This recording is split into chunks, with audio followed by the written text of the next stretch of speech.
Pourquoi des outils de chasse écologiques et durables? Deuxièmement, peut-on considérer la ressource, donc la faune, comme un élevage autogéré, c'est-à-dire vraiment au sens de la permaculture, c'est-à-dire on touche à rien, on fait que juste que prélever, on gère éventuellement les forces en présence, les équilibres, mais on laisse la chose se faire toute seule, se renouveler, évoluer, se modifier éventuellement, quoi. Donc c'est jamais figé. Ensuite, les règles de prélèvement, hein, c'est pas parce qu'on a une ressource qu'on va taper dedans n'importe comment. Ensuite, les domaines d'application, les limites d'emploi de ces outils que je vais présenter. Ensuite, les outils elles-mêmes. Donc ça, c'était une introduction juste. Et concrètement, quand on verra 3 cas de figure particuliers. Le premier, c'est la sarbacane de chasse. Deuxièmement, c'est l'arc de chasse. Et troisièmement, c'est l'arbalète. Pour chacun de ces outils, on verra les avantages, les inconvénients, les caractéristiques, les performances, les projectiles, accessoires et cibles d'entraînement évidemment, pour apprendre. Quelques liens utiles, et après on passe à tout à fait autre chose. Une fois, on va dire, là on sort un petit peu, c'est des annexes, on passe à l'apprentissage, ou la façon dont on tire avec ces outils, au moins avec les 2 premiers. Le troisième c'est moins évident, mais avec les 2 premiers, moi je suis très attaché à la méthode de tir, à la pratique de tir instinctif, qui n'a rien à voir avec la pratique contemporaine, moderne, où on a, on va dire, des outils extraordinaires, mais qui sont pour moi rien d'autre que des consommables, et de la vulnérabilité. Je m'explique que la différence entre le tir instinctif et le tir normal, avec viseur, c'est que, ou avec un outil normal, on va dire beaucoup plus puissant, on peut tirer de manière figée sur une cible en papier, très loin, de manière pas parfaite, mais systématique dans la même position, quoi. Par contre, si vous mettez le bonhomme à l'envers, si vous mettez le bonhomme couché, si vous mettez le bonhomme à tirer comme ça, si vous faites sauter, voler, nager la cible, Tintin.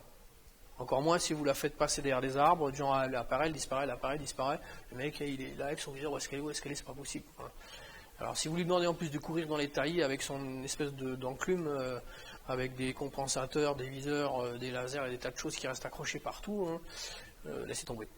Donc moi je préconise des outils, et c'est dans cette direction-là que j'oriente un petit peu la présentation, des outils low cost, low tech, donc des choses qui tombent en panne, qui tombent pas en panne, et qui, quand elles tombent en panne, peuvent être réparées. Voilà.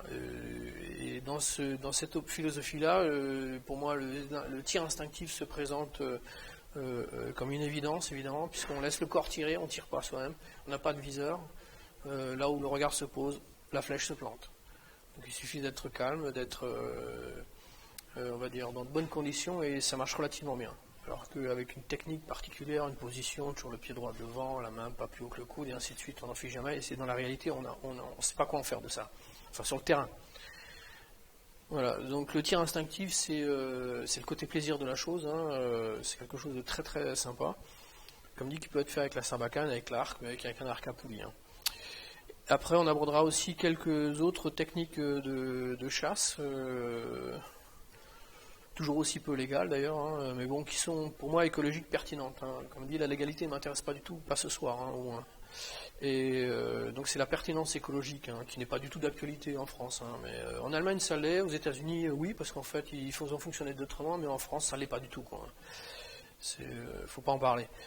Ensuite on terminera par une bibliographie et vidéographie. Voilà. Donc premier chapitre. Pourquoi des outils écologiques et durables?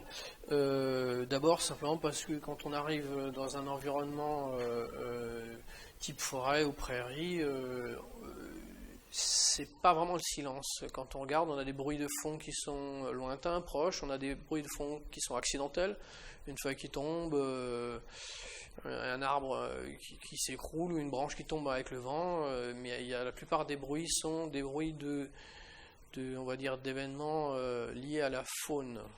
C'est-à-dire un oiseau qui s'envole, un canard qui se pose qui décolle de l'eau, qui se pose, une mère qui appelle ses petits, c'est toujours des bruits, et c'est la plupart du temps aussi lié à la surveillance de la faune entre elles, c'est-à-dire il y a un corbeau qui dit que là il y a un renard, ensuite un peu plus tard il va dire qu'il y a un passant qui vient, qu'il soit à pied ou en vélo ou à cheval, il va signaler un humain, donc un danger très nettement supérieur, Et donc après, il y a différents relais pour différentes autres espèces ou d'autres individus de la même espèce qui signalent le déplacement du danger. Donc on arrive dans un milieu sonore où il est extrêmement intéressant de s'intégrer.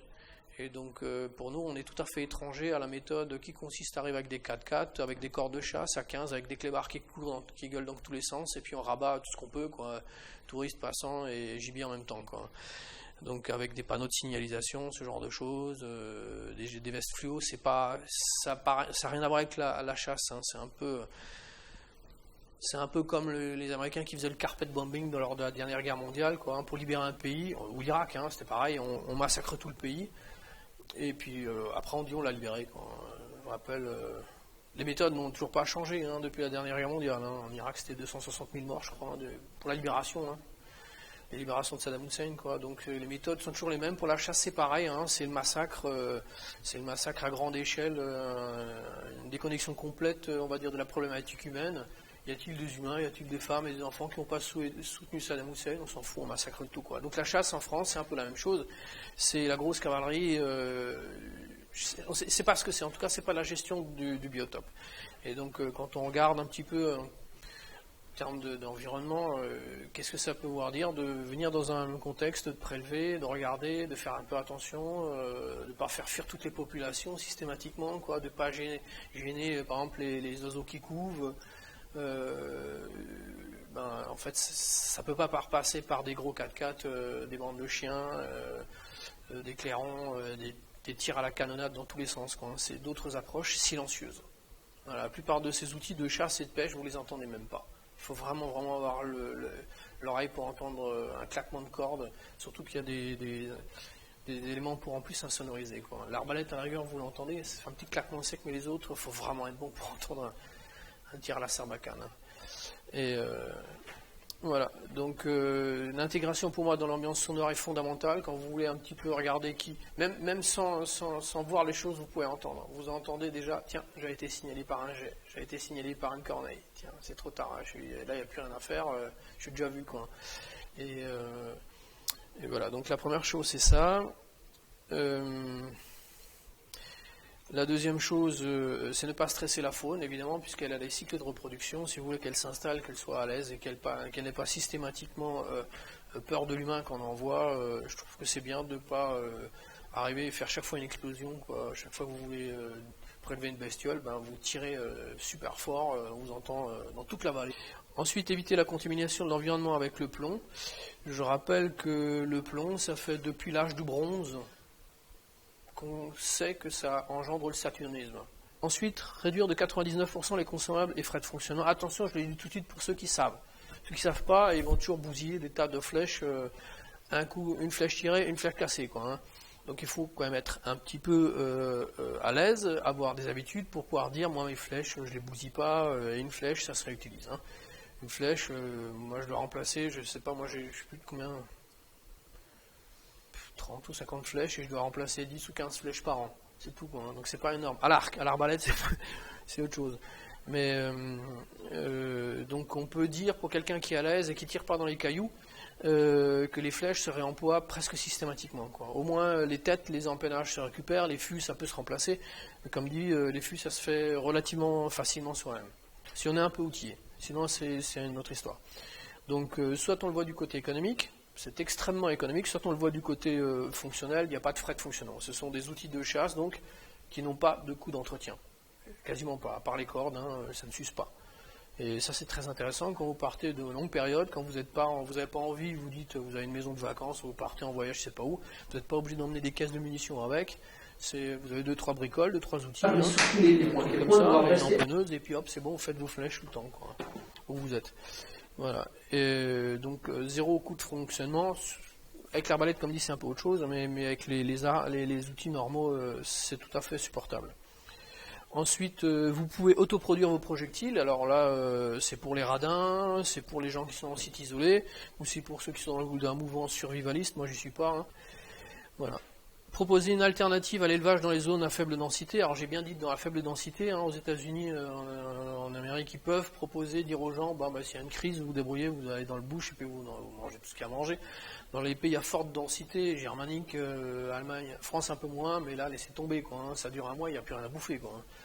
Et on peut le voir ça sous le point de vue bien-être des animaux, parce que à supposer qu'on soit obligé de manger de la viande, je trouve que c'est quand même le mode le plus respectueux d'élevage de l'animal, puisqu'il a ses amours, il a sa compétition avec les autres, il a sa liberté de courir, de se nourrir, de dormir. C'est vraiment merveilleux. Tout d'un coup, il entend une fois un claque et puis sa vie s'arrête. La plupart du temps, il ne le sait même pas. Avec ses outils, il ne sait même pas qu'il est en train de mourir. Il ne sent rien. C'est pas toujours, mais si le tir a bien été fait, l'animal ne sait même pas qu'il a subi un tir et simplement une faiblesse. Il a un moment une faiblesse, il y a un moment l'engourdissement et après il tombe dans les pommes, c'est tout, quoi. Donc pour le bien-être animal, il n'y a aucun rapport entre ça et puis les étables avec ça de purin, et trucs qui puent, avec des animaux qui sont ségrégés, c'est-à-dire les femelles d'un côté, les mâles de l'autre. Les petits qui partent systématiquement à l'abattoir, ça n'a rien à voir, sous les yeux de la mer à la rigueur, ça n'a rien à voir, hein. Si on parle de bien-être animal, le fait de laisser les animaux vivre leur vie, à un moment, la lumière s'éteint, pour quelques-uns d'entre eux, c'est vraiment, je trouve, c'est une autre philosophie. Et après, pour l'impact environnemental, évidemment, vous n'avez pas de transport, vous n'avez pas de nettoyage, pas de bâti, hein, pas de clôture, vous n'avez pas de bâtiment à construire, vous n'avez pas de raccordement, non, EDF, Télécom, je sais pas, Internet pour les vaches, des trucs comme ça. Donc c'est au niveau environnemental, vous êtes top du top du top, quoi. Il n'y a même pas à la rigueur de camions de transport, ni même d'abattoir, hein, pour vous taxer et vous fliquer, quoi, hein. Vous avez des bêtes, vous la prélevez, vous la rentrez, et chez vous elle est propre, elle est déjà prête à être consommée, quoi. C'est vraiment, là, je pense, pour moi, la solution la plus propre, la plus intégrée dans l'environnement. Mais même au-delà de ce discours, c'est pas parce qu'on a donc un regard sur la chose, des outils qui sont propres, et puis on va dire des techniques qui sont parfaites. Le simple fait d'avoir des outils propres ne suffit pas à avoir une démarche écologique. Il faut après savoir encore la gérer correctement, quoi. Donc là, comme je disais, on va dire, au niveau de la permaculture, ce qu'il y a de plus intéressant, c'est de laisser les animaux totalement libres. Parce que tout le monde le sait, l'élevage c'est bien quand on est sur des surfaces très restreintes, mais dès qu'on a un petit peu de place, les animaux ils dérangent plus qu'autre chose, quoi. Les poules, on arrive un peu à les faire travailler pour l'agriculture naturelle, mais le reste, ça saccage plus qu'autre chose l'environnement, et c'est plutôt une charge. Donc, tant qu'à faire d'avoir des animaux, le mieux c'est les mettre dehors, quoi. Et la plupart des animaux n'ont pas besoin de soins. J'avais quelqu'un qui était plus ou moins de famille, qui a une fois été félicité par une société hippique, hein, c'était dans la vallée de Münster, pour le soin extraordinaire qu'il prodiguait à son cheval, et il s'était marré, le paysan, parce que ça fait 20 ans qu'il n'avait pas touché son cheval. Le cheval se nourrissait tout seul, il allait boire, pisser tout seul, quoi, hein. Il n'a ni été lavé, ni brossé, ni quoi que ce soit. Jamais vu de vétérinaire, c'était il y a longtemps, hein. Et la société hippique était venue, avait fait le recensement de tous les chevaux qui étaient en libre, et trouvait qu'il était extrêmement bien peigné, très belle dentition, très bien soigné. Évidemment, le gars, il les a foutus dehors en disant il faut dégager. Les animaux, c'est un peu comme les gosses, plus vous leur foutez la paix, mieux c'est, quoi, hein. Et ils grandissent bien, et pour beaucoup de choses, ils n'ont pas besoin de vous, quoi. Et voilà. Donc, le regard sur la ressource naturelle gérée comme un élevage laissé en alimentation, c'est possible d'après plusieurs critères. La première, c'est l'auto-alimentation. Donc vous n'avez absolument pas besoin de sacs de compléments alimentaires, ni de poudre, ni de foin, ni de quoi que ce soit, ni de litière à enlever qui sert après à d'autres choses. Ça se trouve tout seul. Et surtout, ils trouvent tous les petits compléments de baies, d'herbes, d'insectes qui sont nécessaires à leur santé, quoi. Donc l'auto-alimentation est parfaite. C'est vraiment, et en plus en fonction des altitudes, des biotopes, l'animal se trouve ses besoins. Donc s'il a froid, il trouve ce qu'il faut pour lui faire sa graisse. S'il y a beaucoup de vent, il fera plus de pelage, plus de laine, hein. Les moutons, tout le monde sait que chez en France, ils ne produisent pas beaucoup de laine, hein, et pas bien grasse. Il faut aller dans les régions très froides pour avoir ça. Voilà. Ensuite, Il y a une autorégulation de la démographie, donc des populations en fonction des ressources, ça c'est évident, hein. Il n'y a pas beaucoup de ressources, se reproduisent beaucoup, et ainsi de suite, il y a des aléas, donc ça suit les climats, il n'y a pas besoin, et si vous gérez un peu tout, ben, si certaines années, c'est comme en permaculture, certaines années il n'y a rien, vous attendez, c'est tout, quoi. Vous serez plus content l'année prochaine. Donc il faut laisser ça comme ça, et du coup ça fait du stress, des freins en moins, et zéro subvention ni vétérinaire dans les parages toujours ou dans les pattes. Ensuite, il y a une autorégulation de la diversité génétique. Ça, c'est à condition que vous n'ayez pas des abrutis qui mélangent au gibier des animaux d'élevage, hein, comme c'est le cas en France, faisans et tout le reste qu'on lâche régulièrement parce qu'il n'y a pas assez, soi-disant pas assez d'animaux, quoi, alors qu'on a des dégâts terribles dans les cultures.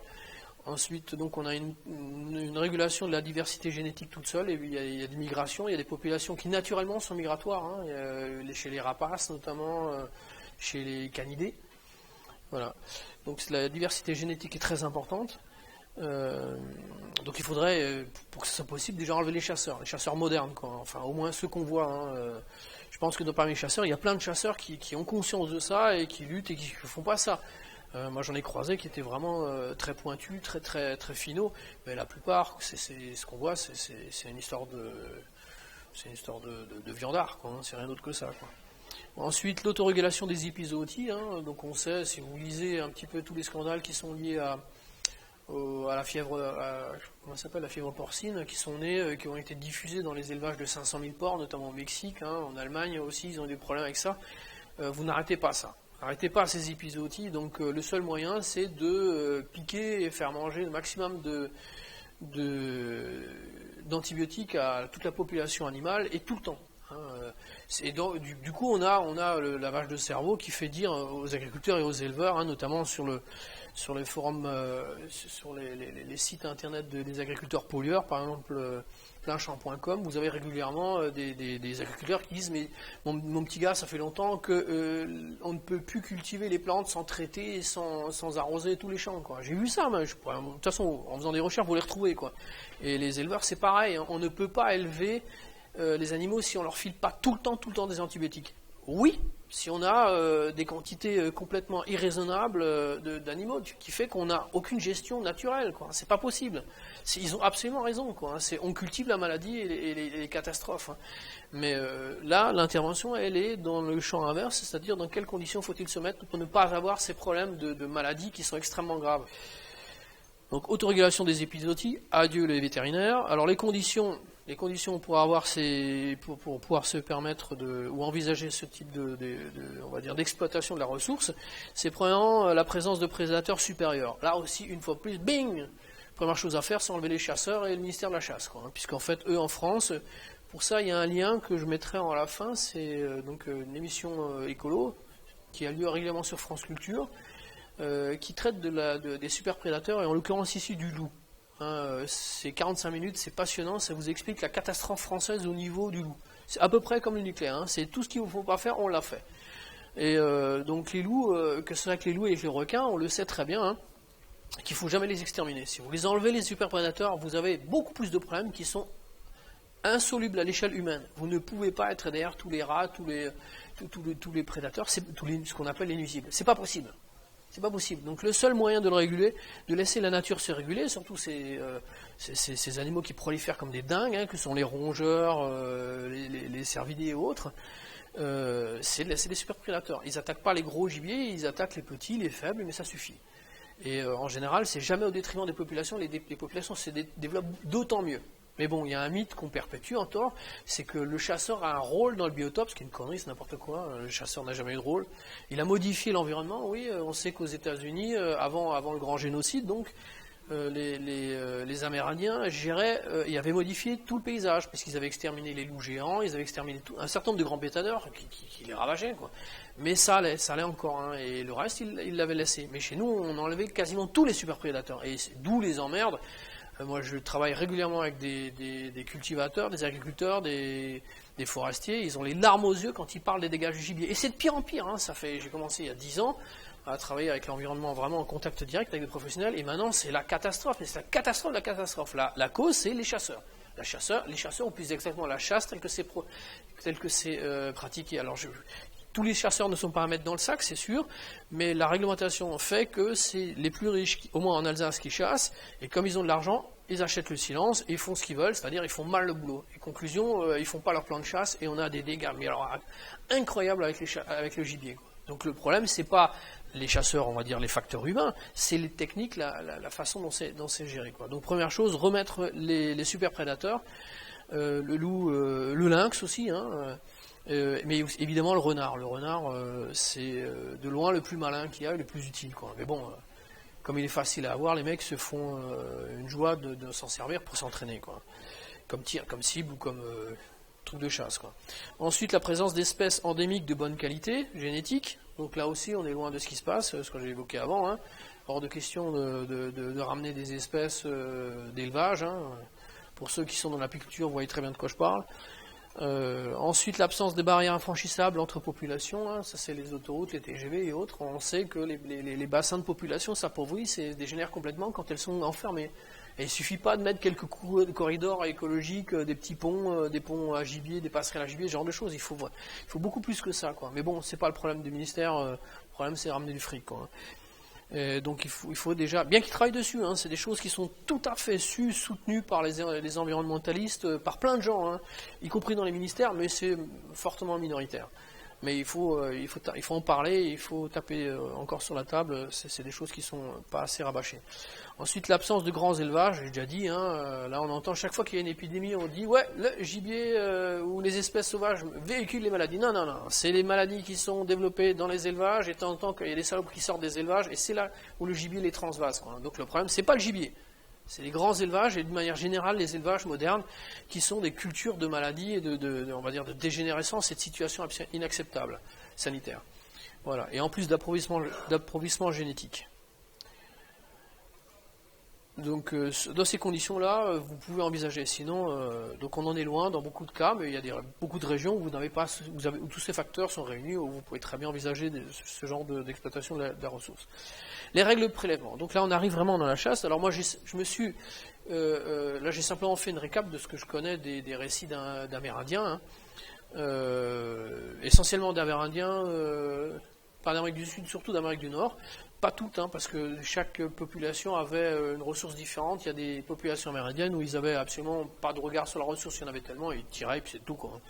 Dans d'autres où ils avaient une ressource beaucoup plus faible, là ils faisaient très attention. Et donc c'est un peu ces règles que j'ai retrouvées, que je me suis permis de retranscrire. Ensuite, deuxièmement, ne prélever que ce qu'on est capable de consommer ou de transformer. Moi j'ai souvent été en pêche, en mer, avec des gens, et quand ils y vont la première fois, ils ramassent tout. Et les gens qui vivent sur la ressource, les Bretons qui sont sur la côte, ils disent non mais attends, ça tu le reposes, hein. Ça tu n'arriveras jamais à le manger, hein. Ce que tu manges pas, tu le touches pas, quoi, hein. Et c'est vraiment dur, hein, quand la première fois que vous voyez que vous avez attrapé plein de poissons à la main, des choses comme ça, c'est vraiment dur de ne prendre que ce qu'il faut, quoi. Et moi j'ai été dans ces écoles-là avec des marins qui m'ont dit non mais tu arrêtes maintenant, tu remontes les lignes, sinon on va avoir plein de poissons, on ne pourra pas le manger, quoi. Alors c'est sûr que ça fait bien de ramasser des super gros poissons, quoi, mais on n'a pas ces mentalités-là, quoi. Vous avez une petite famille, vous prenez des petites bêtes. Vous avez une grosse famille, vous prenez des grosses. Si vous avez un congélateur, vous prenez plus gros, mais sinon, vous ne prenez pas, quoi. C'est pas des choses qu'on voit sur les photos, ça. Les mecs, ils ont des carnages, ils font des carnages dingues, quoi. Ensuite, troisième point, de consommer ou transformer que 100% de l'animal. Alors là aussi, les gens qui ouvrent et éventrent un animal qui foutent tout par terre et qui prennent que le muscle, c'est un gâchis, hein, tout se mange, hein, moi, je demande pas forcément à ce que j'attends pas forcément que les gens récupèrent les tendons pour faire des lacets et de la ficelle, mais 90% des choses se mangent, hein, à part les os, quoi. Et donc ça c'est un gâchis, et on devrait, par respect pour la bête, manger beaucoup plus que ça, quoi. Surtout que c'est source de vitamines et de plein d'autres nutriments. Quatrièmement, prélever au maximum les espèces en début de chaîne alimentaire, car plus abondantes, rongeurs et végétariens. Parce qu'ils ont un taux de renouvellement, hein, quand on dit qu'une poule fait un œuf tous les jours, par exemple, ou que les rats, je sais plus combien ils arrivent à faire des portées toutes les 2 semaines, hein, c'est simplement qu'ils arrivent à soutenir un rythme on va dire, de prélèvement par les prédateurs, hein, extrêmement élevé. Et donc c'est vers ces populations qu'il faut s'orienter en premier, et donc surtout pas les carnivores, et surtout pas les gros. Les gros, parce qu'en fait, ils ont besoin de 5 ans, 10 ans, 15 ans pour arriver à terme. Et donc, ceux qui ont des cycles extrêmement courts, ce sont ceux dont on devrait s'alimenter, quoi. Un bon chasseur, il devrait chasser les souris, les rats, les trucs comme ça, quoi. Bon, évidemment, vous voyez que là, c'est pas trop ce qu'on a en général comme mentalité, quoi. Et les végétariens aussi, parce qu'ils se renouvellent beaucoup plus, quoi. Pas tous. Cinquièmement, prélever au maximum les espèces à forte reproduction, car s'ils adaptent leur fertilité à la pression des prédateurs, hein, donc les gastéropodes, qu'est-ce que c'est? C'est les escargots. Bah oui, mais en permaculture, gérer la protéine animale, c'est regarder là où il y a le plus de rendement, là où on est le plus facilement à la ressource, c'est le gastéropode. Si vous allez chez Septolser en Autriche, suivre des cours, lui, il fait des élevages d'animaux qui sont plus ou moins semi-liberté. C'est pratiquement du gibier qu'il a souvent, hein. Mais il commence par ça. Avant de faire de la pisciculture, avant d'élever des taureaux, des buffles, il regarde quelle est la ressource, quelles sont toute la chaîne alimentaire qu'il faut. Et là, il fait donc des statistiques et il regarde tant qu'il n'a pas tant et tant de pourcentage de gastéropodes de crustacés pour les poissons, il sait qu'il n'aura pas de poissons. Et quand ça commence à être suffisant, cette population de petites puces d'eau, de petits crustacés qu'il y a dedans, il sait que la chaîne va commencer, il va commencer à pouvoir exploiter ces poissons. Hein, donc être chasseur, à mon sens, c'est-à-dire chasseur-cueilleur, hein, en termes de permaculture, c'est connaître tout ça, c'est avoir ces connaissances-là, de biomasse, de biotope complète.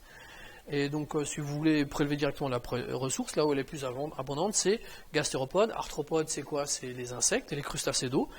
Ensuite, les rongeurs, les gallinacés, après les colombidés, hein, tout ce qui est pigeons, tout ça. Évidemment, c'est tout ce qui est pas, c'est pas super viril, ça, si vous ramenez à votre dame des brochettes de limaces ou d'escargots, c'est sûr que là, vous n'êtes pas reçu comme si vous rameniez un ours ou un truc comme ça, quoi. Madame, elle est beaucoup plus, ou un vison, c'est mieux, ça permet de faire des manteaux. Il y a quelque chose qui, vous pouvez pas le mettre au mur, hein, votre trophée de souris ou d'escargot, quoi. C'est nettement moins porteur comme message de puissance, quoi. Voilà. Sixièmement, changer régulièrement de lieu de prélèvement. Donc ça, avant que ça s'épuise la ressource, évidemment, simplement pour réduire la pression à d'autres endroits et pour éviter que ça se propage. Les animaux savent très bien où ils disparaissent, hein, où leurs congénères. La mort se sent, hein. Elle se sent à l'odeur, à la souffrance, mais elle se sent aussi à d'autres facteurs. Les animaux savent là où il y a le danger, donc il faut changer un petit peu. Et septièmement, vérifier la bonne reproduction d'une année à l'autre. Donc vous regardez un peu quelles sont les nouvelles portées, vous le voyez, hein, il y a des coquilles d'œufs, il y a des nids, il y a plein de traces qui montrent que la reproduction est bonne. Quand les nids, c'est des gringoles qui ne restent pas, qui ne se renouvellent pas, vous voyez qu'il y a un problème, quoi. Ensuite, ne pas tirer sur un animal, là on passe dans la pratique, c'est pas tellement pour le tireur, c'est pour la gestion des gibiers. Ne pas tirer sur un animal qui vous observe, car il évitera le projectile. Une petite vidéo d'un gars qui s'est amusé à filmer avec une caméra à haut débit ce que voit l'animal. Et donc même avec des balles, hein, les balles ça va de je sais plus combien, je crois que 200 mètres secondes à 1000, 1200. Une moyenne c'est 600 ou 800 mètres secondes. Et à 800 mètres secondes, l'animal voit la balle venir.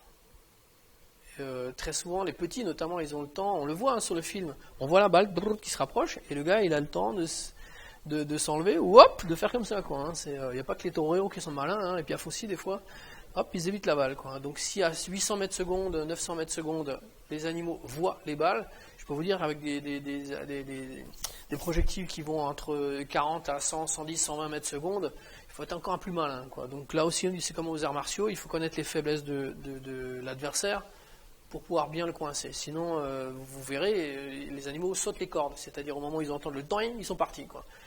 Au moment où vous lâchez la corde, au même moment, l'animal fait un bond, et il évite le truc, quoi. Il vous a vu venir, quoi. Donc, si vous voulez chasser, il faut connaître un petit peu ces choses-là, quoi.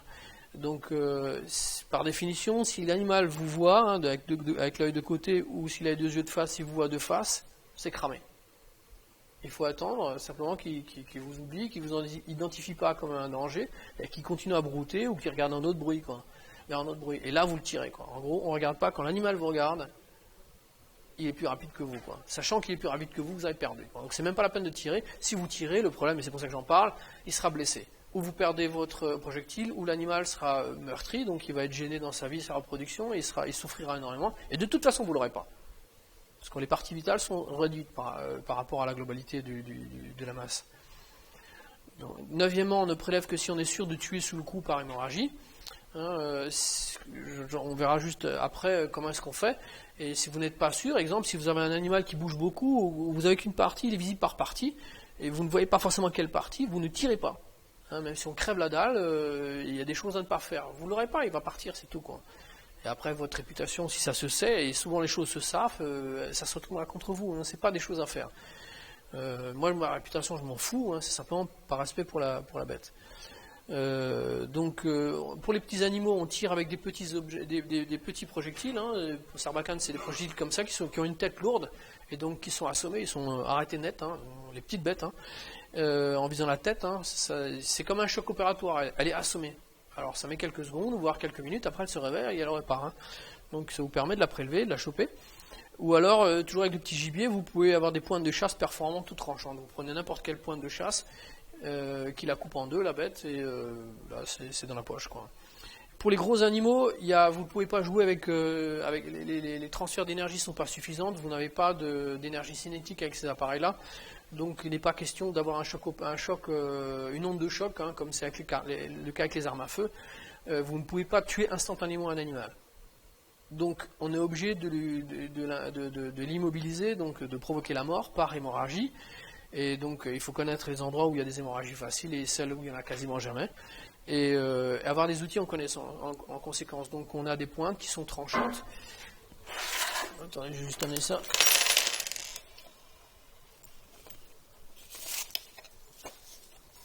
J'ai ouvert la boîte dans le mauvais sens. On a des pointes de chasse, c'est comme des lames de couteau, et qui sont dans un acier extrêmement dur, c'est un acier cémenté au carbone, avec un tranchant qui doit être parfait. Et dans ces cas-là, ça traverse la bestiole, normalement elle ne sent rien du tout, et l'hémorragie se provoque, donc c'est simplement une chaleur. Je ne sais pas si vous êtes déjà arrivé, de vous trancher, vous sentez qu'il y a une hémorragie, vous sentez un point chaud, c'est tout, vous ne sentez rien du tout. Hein. Bon, c'est pas toujours le cas, mais majoritairement, ça se passe comme ça, quoi. Et donc, avec une lame comme ça, vous arrivez à sectionner la colonne vertébrale, à trancher les os, à passer les côtes, sans aucun problème. De moyens bestiaux, hein. Avec un éléphant, il faut régulariser. Hein. Donc, avec les gros gibiers, rhinocéros, éléphants, les chasseurs, en fait, attendent, ils regardent quand le rythme respiratoire, quand les côtes s'ouvrent, ils tirent, pour avoir des chances de passer entre les côtes, sinon ils tirent pas, quoi. Mais on arrive à traverser avec un éléphant ou un buffle ou un bison sans aucun problème, non, mais avec un bon arc, on traverse de part en d'autre les bestioles. Si on tombe pas sur un gros os, hein, avec des pointes comme ça. L'impact de la tête est déterminante si vous voulez immobiliser l'animal, quoi. Donc ça se passe toujours avec ces armes-là par hémorragie, pas par choc. Alors là j'ai prélevé 3 images sur internet. Donc si on prend donc un gibier à plumes, un à cornes et un omnivore, un type cochon, un sanglier, vous voyez toujours que il y a un point rouge qui est le cœur, qui est de taille très réduite et pratiquement toujours au même endroit. Il est dans la prolongation de la patte, légèrement sur l'arrière pour les quadrupèdes et les bipèdes, légèrement sur l'avant. Donc ça c'est le top du top. Hein, et quand c'est de face, c'est au même point, mais entre. Hein, vous pouvez tirer par devant, par derrière. L'idéal c'est d'arrêter le cœur, c'est ce qui est le plus efficace. Après, ce qui est presque aussi efficace, mais beaucoup plus facile à voir que ce petit point-là, c'est de tirer dans la masse bleue, qui est la cage thoracique, donc la cavité pulmonaire, qui est, comme vous le savez, extrêmement irriguée, et donc il y a une possibilité d'hémorragie très très intéressante. Vous tirez dedans, ça passe de part en part, et en général c'est une histoire de secondes à minutes. En quelques minutes, la bête, en 5 minutes, non, elle est couchée, quoi. Et sans le remarquer, hein, ça traverse et c'est tout, quoi. Et le reste donc il y a un autre point vital qui est la tête, qu'on exclut totalement avec des armes de ce type-là, avec une pétoire où vous défoncez la tête, c'est pas un problème, vous tirez, s'il n'a plus de tête le mec, ou alors l'intérieur de l'animal est complètement détruit. Donc les armes à feu, en dehors du fait qu'elles créent une onde de choc, ce qui est très bien, hein, pour la bête et même pour l'efficacité, elles détruisent l'intérieur des tissus. Donc quand vous tirez dans les panses ou dans les parties là, vous ne pouvez plus manger, tout est pourri. Hein. Donc si c'est mélangé à la vessie ou quoi que ce soit, vous avez tout l'intérieur qui est mélangé, c'est terminé, quoi. La carcasse est souillée, hein, c'est immangeable. Dans la tête c'est pareil, hein, si vous tirez dedans, le mec il bouge plus, quoi. Alors qu'avec un outil perforant comme ça traverse, vous avez quasiment aucune chance de tirer dans le cerveau. Donc vous allez abîmer son système nerveux, le mec il va plus rien voir, il va plus rien entendre, il va donc être extrêmement handicapé, hein, en plus du fait de souffrir. Et vous n'aurez pas la bête. Donc on ne s'amuse pas avec ces outils-là à tirer dans la tête. On considère qu'on n'a jamais la tête. La tête ou le cou, vous ne l'avez pas, c'est tout, quoi. Donc ça c'est pour la partie avant. Pour la partie arrière, vous arrivez à tuer la bête, mais vous ne l'aurez pas non plus dans la panse. Dans la panse, en fait, la mort vient que très lentement. Et donc la bête a le temps d'aller très loin. Elle n'est pas gênée, elle n'est pas entravée dans ses mouvements. Donc elle va se cacher, vous ne la trouvez pas. Non. Et ça se trouve, vous n'avez même pas de sang. Il n'y a pas de forte hémorragie. Donc quand c'est dans la panse, c'est raté. En gros, pour tirer un animal avec ces outils-là, vous tirez que dans ces éléments-là. Donc vous les apprenez en 3D, vue de dessus, vue de derrière, vue de devant. Et vous localisez ces endroits et vous réduisez donc la partie ciblée, vous groupez les tirs que dans ces endroits-là. Et pour nous, avec ces outils-là, il est exclu de faire autre chose. On peut tirer les animaux par derrière avec les arcs et les flèches, ça traverse de part en part, et là vous tirez à tous les coups dedans. Ce qui avec un fusil n'est pas possible. Avec un fusil, quand vous tirez dans les fesses, étant donné que ça mélange et ça détruit tout l'intérieur, ben vous avez ce qui est derrière, vous voyez quoi, qui est mélangé à partie devant. Donc vous mangez plus rien dans la bestiole. Avec l'arc et la flèche, comme ça se referme et que c'est propre, ça traverse de part et d'autre, et vous mangez toute la bête. Enfin pas l'arrière quoi, mais au moins l'avant vous pouvez le manger encore. Voilà. Donc ça c'était pour l'intérieur. Autre règle liée au prélèvement, on ne consomme de protéines animales qu'en complément alimentaire. Ensuite, donc on utilise ça la protéine animale en période de soudure, donc la fin de l'hiver, en période à Noël ou pendant les famines.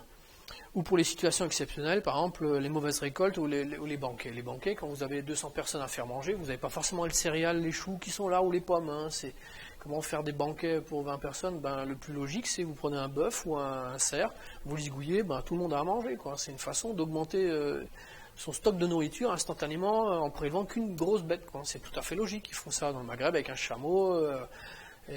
Donc ça permet de lisser les courbes des besoins. C'est comme ça qu'on a toujours raisonné. Évidemment, pas les bourgeois, pas les notables qui eux vivaient sur le peuple, sur les forces vives, on va dire. Ensuite, ne pas tuer par plaisir, pour l'entraînement ou par rituel. C'est trois choses différentes. Par plaisir, moi je trouve que c'est problème d'ego, de virilité. C'est des mecs qui ont des problèmes avec leur caquette, ou je sais pas quoi, moi, qui ont besoin de tirer, tuer.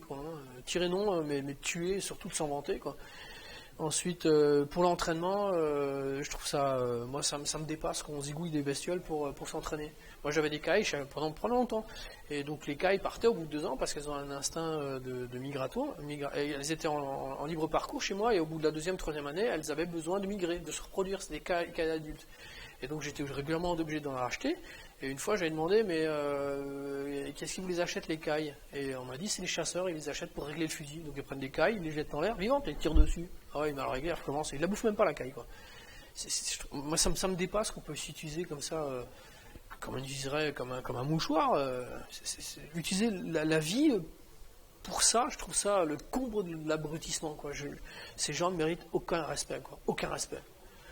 Et voilà, donc, et pour le rituel, c'est pareil. Si on a un petit peu, moi je pense que si on est croyant, si on a le respect ou de l'estime ou de l'amour pour les autres ou pour l'œuvre de Dieu, on ne tue pas un animal pour le Dieu. L'animal, c'est la création du Dieu. Je pense qu'on le mange. Je comprends qu'on le mange pour élever ses enfants ou autre, mais le tuer moi ça me dépasse. C'est ma culture qui dit ça. Je vais pas plus loin, Mais je trouve qu'on ne devrait pas tuer par le plaisir ou pour Dieu. Ensuite, ce que je disais toujours, mais il n'y a pas que moi qui le dis. Dans l'hindouisme, l'hindouisme est imprégné de végétarisme et puis de culture, on va dire, de respect de l'animal, mais on peut aussi se référer à Saint François d'Assise. Enlever la vie n'est pas un acte anodin. Donc, moi, je trouve qu'on ne doit pas. Moi, je fais partie des gens qui disent manger de la viande, ok, mais tuez votre animal. Je peux vous dire que vous en mangez pas beaucoup. Ça, les petites nanas qui mangent du blanc de poulet pour pas grossir, je peux dire qu'elles mangent plus de viande après. Et les gens qui disent aux enfants, fais manger de la viande à ton enfant, ouais, d'abord apprends-le à égorger un animal, on en reparlera. Si tu vas faire manger de la viande à ton enfant. Moi, j'ai du respect pour l'animal, j'ai du respect pour les gens qui mangent de la viande, mais je pense que il faut pas en abuser. La gratuité amène toujours à des perversions, et on le voit bien maintenant. Les gens bouffent ce goinfre de viande d'extrêmement mauvaise qualité, et c'est un drame. Au-delà du respect. Voilà. Et je cite là les Amérindiens, donc les populations qu'on a exterminées aux États-Unis, enfin pas moi, les Américains. Ils ont toujours, d'ailleurs, les quelques survivants du génocide, ils ont toujours l'habitude de remercier, d'avoir une prière, une considération, une attention pour le gibier qu'ils vont tuer. Donc pour eux, ils remercient l'animal, ils s'excusent d'avoir à le tuer pour le manger, et en rappelant bien qu'eux-mêmes, après leur mort, acceptent de servir de nourriture pour la descendance du gibier. Je trouve ça bien, c'est vraiment la permaculture, ça. Je te mange, mais quand je serai en fin de vie, tu me mangeras. C'est tout, Je trouve ça vraiment bien, Et j'aime bien Avoir une pensée pour la bête, je trouve ça vraiment fort, quoi. Ensuite, il n'y a pas de nuisible. Là aussi, hein, on est loin, loin, loin de la politique et de la chasse moderne, hein, qui classifie les utiles et les pas et ceux qui servent à rien, quoi. Il n'y a pas dans la nature, on le sait, il n'y a pas d'animal qui serve à rien, hein. Ce qui sert à rien, ça a disparu depuis longtemps. Et le terme nuisible reflète simplement une pensée par partie, hein, pour faire une analogie avec les mathématiques, hein, la vision par partie, les opérations par partie, hein, c'est-à-dire l'absence de globalisation. C'est vraiment, je prends ce que je veux, le reste, tu le fous en l'air, quoi. Et on le sait maintenant, hein, comme dit, les requins, les loups, tous ces animaux-là ont une place très très importante dans la vie du gibier. Je parle même pas dans l'environnement de la planète, quand même, mais simplement pour le gibier, si on se restreint même à ce qu'on a envie de voir. Donc pour moi, quand on parle de nuisible, je sais que j'ai un abruti en face, quoi. C'est pas possible autrement. Le mot nuisible, c'est le mec qui utilise ce mot qui est nuisible, quoi. C'est lui qui sert à rien, qui n'a pas trouvé sa place dans la société, quoi. Dans la société et dans le monde vivant. Domaine d'application, donc là maintenant, on va lentement arriver au... Il est quelle heure, là? Quelqu'un à l'heure 7h05, ça devrait aller. Ensuite, domaine d'application et limite d'emploi des outils. Là, c'est un petit préliminaire, une petite remarque que je fais, pour pas avoir l'impression de vendre des vessies pour des lanternes. Donc, je rappelle bien qu'il n'y a pas, aussi intéressant soit-il, ces outils, il n'y a pas vraiment d'outils de prélèvement réellement polyvalents. Je m'explique, il n'y a aucun outil qui fera tout. Vous êtes toujours très rapidement confronté à des limites. La première chose, c'est que les apprentissages pour ces outils-là sont très différents. Il y a des outils qu'on peut utiliser en 2 jours, même j'ai envie de dire en 5 minutes. En 5 minutes, je peux vous apprendre comment, avec des notions de respiration, de stabilité, de concentration et puis de mécanique, il faut vous apprendre à utiliser ce truc-là pour un mec ou une nana qui a un peu le feeling mécanique. Ce truc-là, il faut 2 minutes pour apprendre à s'en servir. Après, il faut peut-être 1 heure d'entraînement et c'est bon. C'est bon, pas pour participer aux Jeux Olympiques, c'est sûr, quoi, hein, mais pour arriver à faire un usage courant au quotidien de type chasse, quoi. L'arc, c'est déjà beaucoup moins évident. La sarbacane, c'est déjà entre les deux, quoi. Donc ces 3 outils ont des besoins, des nécessités d'apprentissage tout à fait différentes. Ensuite, les projectiles sont presque toujours spécialisés, donc vous n'avez pas un projectile avec lequel vous pouvez pêcher, chasser, attraper un avion, un oiseau ou un rhinocéros. C'est toujours des trucs très très différents. Donc même les chasseurs avaient toujours des flèches et ils changeaient les têtes. Hein, l'avant-fût ou la tête elle-même était différente. Le gars il avait un sac et il essayait de changer. S'il voyait qu'il n'y avait aucun oiseau, il disait bon je vais aller pêcher. Donc ils avaient de quoi adapter un petit peu les flèches pour arriver à pêcher, quoi. Donc il n'y a pas de truc, ni l'arme, ni le projectile qui est vraiment polyvalent. Donc il faut avoir une certaine variété. Ensuite, si on se dit un peu comme les Américains, hein, on va prendre le plus puissant et on va défoncer là et j'y arriverai toujours, bah, ça marche pas non plus parce que le truc qui est le plus intéressant, le plus performant, qui va le plus loin, le plus précis et à tous les coups, c'est l'arbalète. Seulement un trait d'arbalète, c'est 10 €, 10 €, 15 € ou plus, quoi, à chaque fois. Donc comme c'est très puissant, à chaque tir vous le cassez, quoi, hein. Si vous tirez sur des fourrés, on va dire des écureuils ou des lapins ou un rat, hein, on va dire, ou un petit poisson, si vous tirez chaque fois avec un truc comme ça que vous le pétez, bon, ça c'est pas rentable, quoi. Donc là, justement, la gestion même de la technique vous impose une certaine variété, quoi. Et donc les plus puissants sont les plus fragiles et les plus chers. Voilà. Alors maintenant, on va voir concrètement les 3 types d'outils. Alors là aussi, petite note préliminaire. Je ne suis pas champion de tir olympique à l'arc, donc ce que je vais présenter, c'est des outils que j'ai sélectionnés moi d'après mes critères. Il y a beaucoup de gens, notamment des chasseurs, qui cherchent avec d'autres arcs, qui vont me dire mais attends, c'est n'importe quoi, tu peux faire beaucoup plus, ou beaucoup mieux, beaucoup plus rapide, beaucoup plus précisément, c'est complètement dépassé. Les outils que je présente là, ils répondent à des critères de résistance, de fiabilité, low tech, low cost, et très précis. Donc je ne dis pas qu'il n'y a que ça. Il y a des armes qui sont beaucoup plus intéressantes, des outils de chasse, par exemple l'arc compound, hein, l'arc à poulie, et c'est un truc mais absolument génial, mais vraiment génial. Vous avez il est beaucoup plus rapide, beaucoup plus précis, hein, mais c'est une enclume, c'est super cher, super fragile. En gros, pour moi, ça vaut rien, parce que quand c'est pété, vous réparez rien dans le bush, dans le maquis avec ces trucs-là, quoi. En plus du fait que c'est une enclume que vous trimballez, ça reste accroché partout. Moi, j'en avais, j'ai pété 2 fois ces trucs, maintenant c'est fini.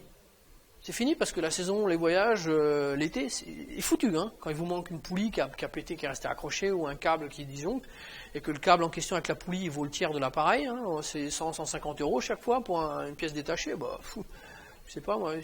C'est le symbole même du monde du consumérisme. On fait plus, mais quand on fait le total des emmerdes qu'on a avec, c'est nettement moins. Hein, donc il faut juste savoir analyser ma présentation à travers la grille de valeurs que j'ai. Et il ne s'agit pas de dire que c'est les seuls arcs de chasse. Il y a plein de gens qui chassent avec d'autres arcs, qui font beaucoup plus que ce que je fais, beaucoup mieux que ce que je fais. Il reste, c'est pas la pensée unique, c'est simplement pour dire qu'avec une grille d'analyse, on va dire simplement type survivaliste, quoi. C'est ça, point, terminé. Le reste, vous l'oubliez. Si vous êtes environnementaliste aussi, si vous êtes radin, c'est pareil, quoi. C'est ça, point, terminé. Il n'y a pas plus simple, pas plus robuste, pas plus fiable. Hein, donc je ne vais pas rentrer dans les débats, mais il y a vachement mieux, ça m'intéresse pas, je suis pas champion de tir, je passe pas 5 heures par jour moi à tirer, je veux un truc qui m'emmerde pas trop, qui casse jamais, quand je le prends au bout de 2 mois avec un peu d'entraînement, qui tire pile à 10 mètres, moi je tire dans une cible de 5 mm, que ce soit avec la sarbacane ou avec l'arc, hein, quoi. Un trait de marqueur, hein, je prends un scotch moi, chez moi, je le mets à 10 mètres, donc c'est à peu près la distance qu'il y a là-bas, un petit scotch, donc de 2 cm, je mets un trait de marqueur, un marqueur normal, pouf, je tire dans le point de marqueur. Pas à tous les coups, mais quasiment. Et au jour où vous arrivez à faire ça, sans dépenser 800 €, 1000 €, je sais pas, 2000 €, vous entraînez 5 heures par jour, vous m'appelez. Avec des outils de chasse comme ça, on a une très très bonne précision, avec rien comme investissement. Et mon discours s'arrête là. Voilà. Donc si je présente ces 3 objets dans une colonne, premièrement avantage, deuxièmement désavantage, ça donne la chose suivante. La sarbacane, alors c'est une sarbacane de chasse, hein, c'est ce type-là. Donc ça n'a rien à voir avec les petites sarbacanes de jeu hein, qui ont un canon, je ne sais plus combien de 7 mm. Là c'est 2 cm, il n'y a rien dedans. Hein. Donc c'est un tube qui est démontable en 2 parties. Et les projectiles, j'en ai paumé un, j'en avais avant. C'est de ce type-là, il y a une petite jupe derrière. Tu vois là. Merci. Voilà, ça c'est les projectiles qu'on peut faire soi-même facilement avec une baguette de pique de bambou ou n'importe quoi. Ça c'est donc perforant, ça c'est assommant. Donc la caractéristique de cette, c'est je trouve l'outil de chasse le plus sympa, le plus rigolo, le moins cher, mais vraiment absolument génial, pour se rendre compte qu'on peut faire des trucs extraordinaires. Et quasiment jamais chopé, hein. Vous voulez te choper avec un manche à balai comme ça, vous pouvez en faire une canne de marche, hein. Comment ils appellent ça les gars, de la marche nordique, hein. Vous pouvez le mettre comme fanion scout, n'importe quoi, hein. Comme parapluie aussi, hein, pourquoi pas. Et c'est un truc avec lequel vous n'avez jamais d'emmerde. Jamais d'emmerde, vous pouvez le récupérer ou le fabriquer à partir de tas de matériaux différents, du tube d'arrosage, du tube électrique, n'importe quoi. Et puis même quand vous tirez avec ça, personne ne vous entend. Et même si vous entend, qu'est-ce que vous voulez faire? J'ai soufflé dans un tube, c'est tout, quoi. Et même les projectiles, vous pouvez si vous êtes un peu doué, habitué, vous pouvez les faire partir qu'avec le tube, et vous faites vos projectiles en chemin. Suivant les saisons, hein. Faut quand même trouver quelques éléments qui se trouvent qu'à certaines saisons. Mais vous pouvez même faire vos projectiles en chemin, si vous les bousillez tous, vous les refaites. Donc c'est le truc vraiment rigolo, avec lequel vous pouvez avoir du poisson, plein de choses. Hein. Alors l'intérêt de cette sarbacane, c'est que c'est un apprentissage rapide, j'ai pas dit très rapide, hein. C'est robuste, très robuste, surtout si vous le prenez démontable en 2 parties. C'est quasiment indestructible. Hein. Ça c'est je sais pas ce que c'est, hein, si c'est de la U4G ou autre chose, c'est donc un alliage d'aluminium, donc c'est relativement résilient. Ensuite, c'est peu encombrant, hein. Vous pouvez même mettre des projectiles dedans, hein. Donc c'est l'équivalent de 2 tubes. Moi, quand je partais en balade, j'avais toujours ce truc-là sur le vélo, en marche dans le sac à dos, vous avez 2 tubes pliés, les gens savent pas ce que c'est, posent pas de questions, c'est très bien. Donc c'est très facile à fabriquer, les projectiles eux-mêmes sont faciles à fabriquer. Le gros inconvénient de ce truc, c'est que c'est extrêmement limité.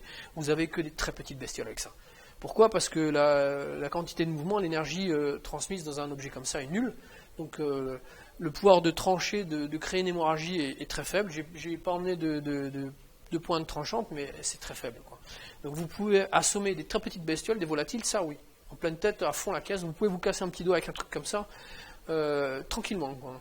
Les clous, pas ceux-là mais en acier. Donc c'est des pointes qui font 10 cm, je les plante dans le bois, vous ne les sortez pas. Il faut un outil pour les extraire. Surtout dans le bois dur, vous ne les rentrez pas, hein. Ça rentre dedans, vous ne pouvez pas sortir la pointe, tellement c'est dur, quoi. Donc vous clouez n'importe quel oiseau, écureuil ou race, et vous le prélevez après, vous assommez n'importe quelle petite tête, petites bêtes sur lesquelles vous tirez avec ces objets-là. Les poissons aussi, vous les transpercez et vous les accrochez. Vous les sortez quasiment tous, hein, très très bien. On peut mettre un petit moulinet dessus, tout petit moulinet, c'est pas très dangereux. Quand on sait comment s'y prendre, il y a peu de chances d'avoir des retours. Donc, pour résumer, objet magique, mais très limité. Hors de question, moi je pense que la plupart du temps, vous n'arrivez même pas à avoir un lapin avec ce truc-là. Peut-être un faisan encore, et encore, c'est pas habillé. Mais le reste, vous oubliez, quoi. Ensuite, l'arc. Donc l'arc, ce dont je parle, moi, c'est de l'arc de ce type-là. Et le mien, il est un peu abîmé parce que je traîne partout. Donc ça, c'est un arc. Donc s'il y a des vrais chasseurs avec des vrais arcs qui sont inscrits, qui ont le permis, ils vont rigoler, ils vont se dire c'est un truc de branleur, ça. Ouais. C'est un arc débutant pour s'entraîner. Hein. C'est pas des arcs que j'en utilise vraiment pour la chasse, ça. C'est un peu trop faible. Mais déjà pour découvrir, mon premier arc, je l'ai payé 15 €, occasion, quasiment neuf, sur le bon coin, donc ça vaut rien. On peut se les faire aussi, pas composite hein, en tant que débutant, mais avec le temps, vous pouvez les faire aussi des arcs composites, donc avec des branches en multimatériaux. Mais sinon, c'est pas une question d'argent, c'est très simple. Des montants à 3 parties, c'est très petit. Vous pouvez chasser tout le gibier en fonction de la force de l'arc. Si vous avez un arc très puissant, les gars traversent des bisons avec ça, hein, sans aucun problème. Ça fait un trou, ça rentre de l'autre côté, quoi, ça sort de l'autre côté. Donc s'il n'y a pas de limitation à l'usage, les flèches, vous pouvez les faire vous-même assez facilement aussi. Pas au début, hein, de toute façon je ne conseille pas du tout aux débutants, ça c'est un trait d'arbalète, ah non c'est une flèche d'arc. Ça c'est une flèche d'arc. Au début je vous déconseille de faire vos flèches vous-même parce que les flèches en carbone sont toutes calibrées, n'ont quasiment pas de défauts, et donc vous permettent d'apprendre la précision. Alors que si vous prenez des flèches qui ont toutes des défauts différents, des poids différents, des empennages différents, même avec un appareil, si vous prenez un banc de tir, elles ne vont jamais au même endroit. Donc vous avez des difficultés à apprendre la précision, et à apprendre qui vous êtes et à vous perfectionner, quoi. Le feedback est beaucoup plus difficile. Donc si vous apprenez avec des flèches en plastique, comme ça, en aluminium ou autre, les défauts viendront toujours de vous, jamais des matériels. Et donc ça c'est bien au début. Et surtout ça se casse pas, hein. Ça se casse, si vous ne tirez pas dans les cailloux, ça se casse très peu, quoi. Après en bois, c'est un peu plus difficile, quoi. Voilà. L'inconvénient de l'arc, c'est que ça nécessite un double apprentissage. Je l'expliquerai après ce que c'est. Les projectiles sont relativement fragiles, bah oui, ils vont plus vite, plus loin. Et la précision est relative. La précision relative parce que la possibilité de viser est pas extraordinaire. C'est comme la sarbacane, vous avez toujours des problèmes de parallaxe. Avec le sarbacane, vous pouvez pas aligner des choses, quoi. Il y a toujours un défaut de parallaxe. C'est un long apprentissage. L'arc, c'est pareil, hein. Quand vous tirez en instinctif, vous tirez comme ça, vous pouvez même tirer comme ça, vous pouvez même tirer comme ça, vous pouvez tirer comme ça. Par derrière aussi, sans moyen de viser, c'est votre corps qui apprend et l'apprentissage est assez long. Double apprentissage, pourquoi? Parce que vous apprenez déjà à savoir tirer, et comme ça tire pas très loin, ça tire à 15 mètres, il faut apprendre à approcher le gibier. Et là, c'est long, c'est très long, quoi. Donc le jour où vous arrivez à faire des super bons tirs, vous voyez que vous avez encore une fois tout un apprentissage à faire pour toujours approcher le gibier sous le vent, apprendre à vous balader sans faire de bruit, hein. Les Indiens souvent disent on ne peut pas chasser si on n'est pas torse nu et pieds nus. Torse nu parce que quand vous êtes avec une chemise, vous accrochez tout et chaque fois que vous cassez une branche, tout le monde l'entend. Tout le monde l'entend dans la forêt, quoi. Tous les animaux s'arrêtent et regardent. Une branche, une fois, ok. Tac, une deuxième fois le même bruit. Les branches, elles ne cassent pas toutes seules 2-3 fois comme ça au même endroit, quoi. Elles savent qui c'est, le poids qu'il a, le genre d'imbécile qui se balade dans la forêt, quoi. C'est certainement un mec à fusil, quoi. Et donc c'est pour ça que les Indiens disaient pieds nus, tu sens le sol, tu sais quand ça va casser, et avant que ça casse, tu sais que tu peux arrêter. Avec une semelle, tu peux pas. Et donc torse nu, parce que chaque fois qu'il faut se faufiler, le corps, quand ça fait mal, on arrête. Hein, et les feuilles, on peut passer dedans, les branches, quand on sent qu'il y a une branche qui va casser, on la sent, elle fait mal. Avec une chemise, donc c'est simplement pour donner l'état d'esprit, hein. Donc le double apprentissage, d'abord apprendre la précision avec cet appareil-là, et deuxièmement apprendre à approcher le gibier, hein. On est loin de... Si vous regardez sur YouTube, vous tapez long range shooting ou hunting, les mecs ils chargent, ils tirent à 600, 800, 900 mètres, je crois. Donc à l'œil nu, vous ne voyez même pas la bestiole.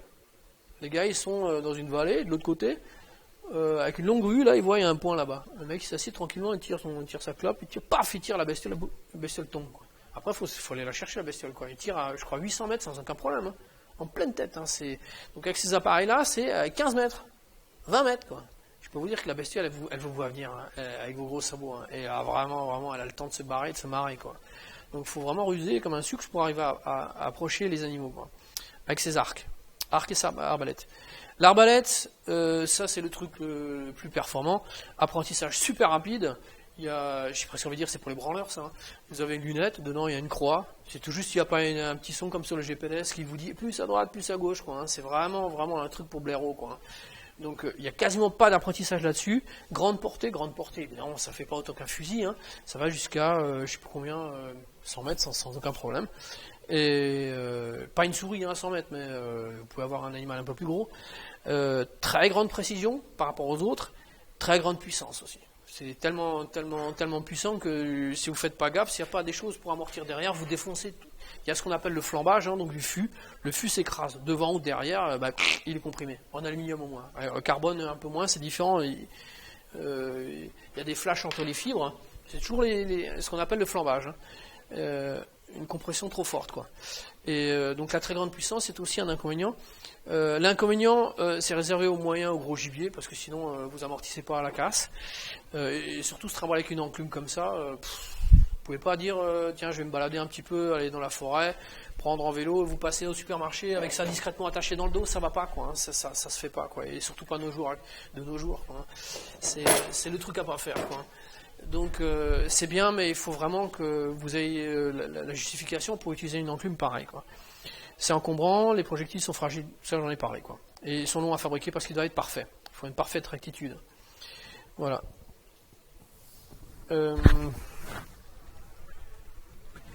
Quelques repères. Bon, là toujours pour éviter de faire faire prendre des vessies pour des lanternes.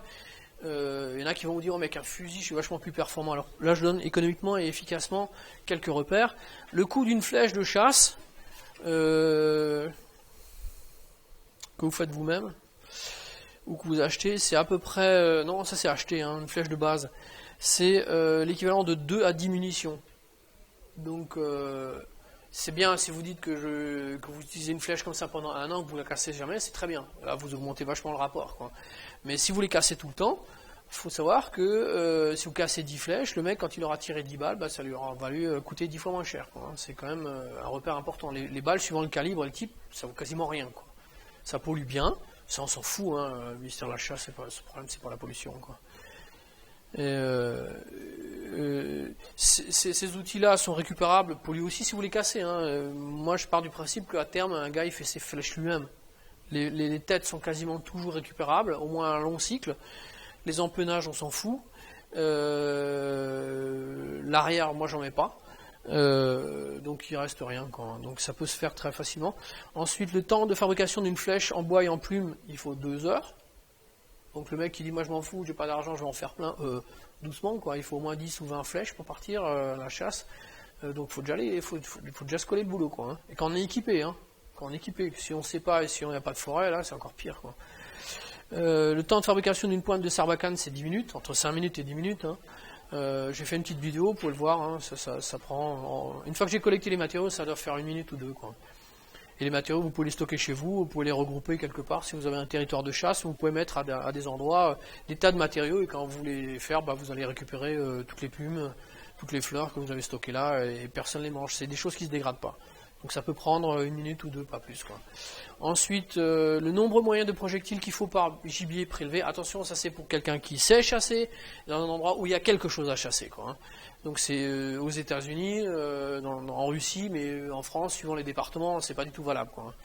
Donc habituellement, pour un gibier ramené, avec une pétoire, il faut 9 balles.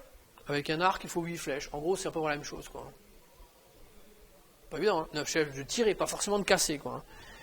Donc il faut déjà savoir qu'il faut un peu de matériel. Avec une flèche, vous allez nulle part. Ensuite, le nombre de gibier prélevé, en moyenne, toujours, je répète, pour un chasseur qui sait chasser, et là où il y a du gibier, quoi. Hein. C'est par sortie. Un mec avec pétoire, il ramène 2 animaux chaque fois qu'il sort. Un mec avec un arc, il ramène 0,2 animaux.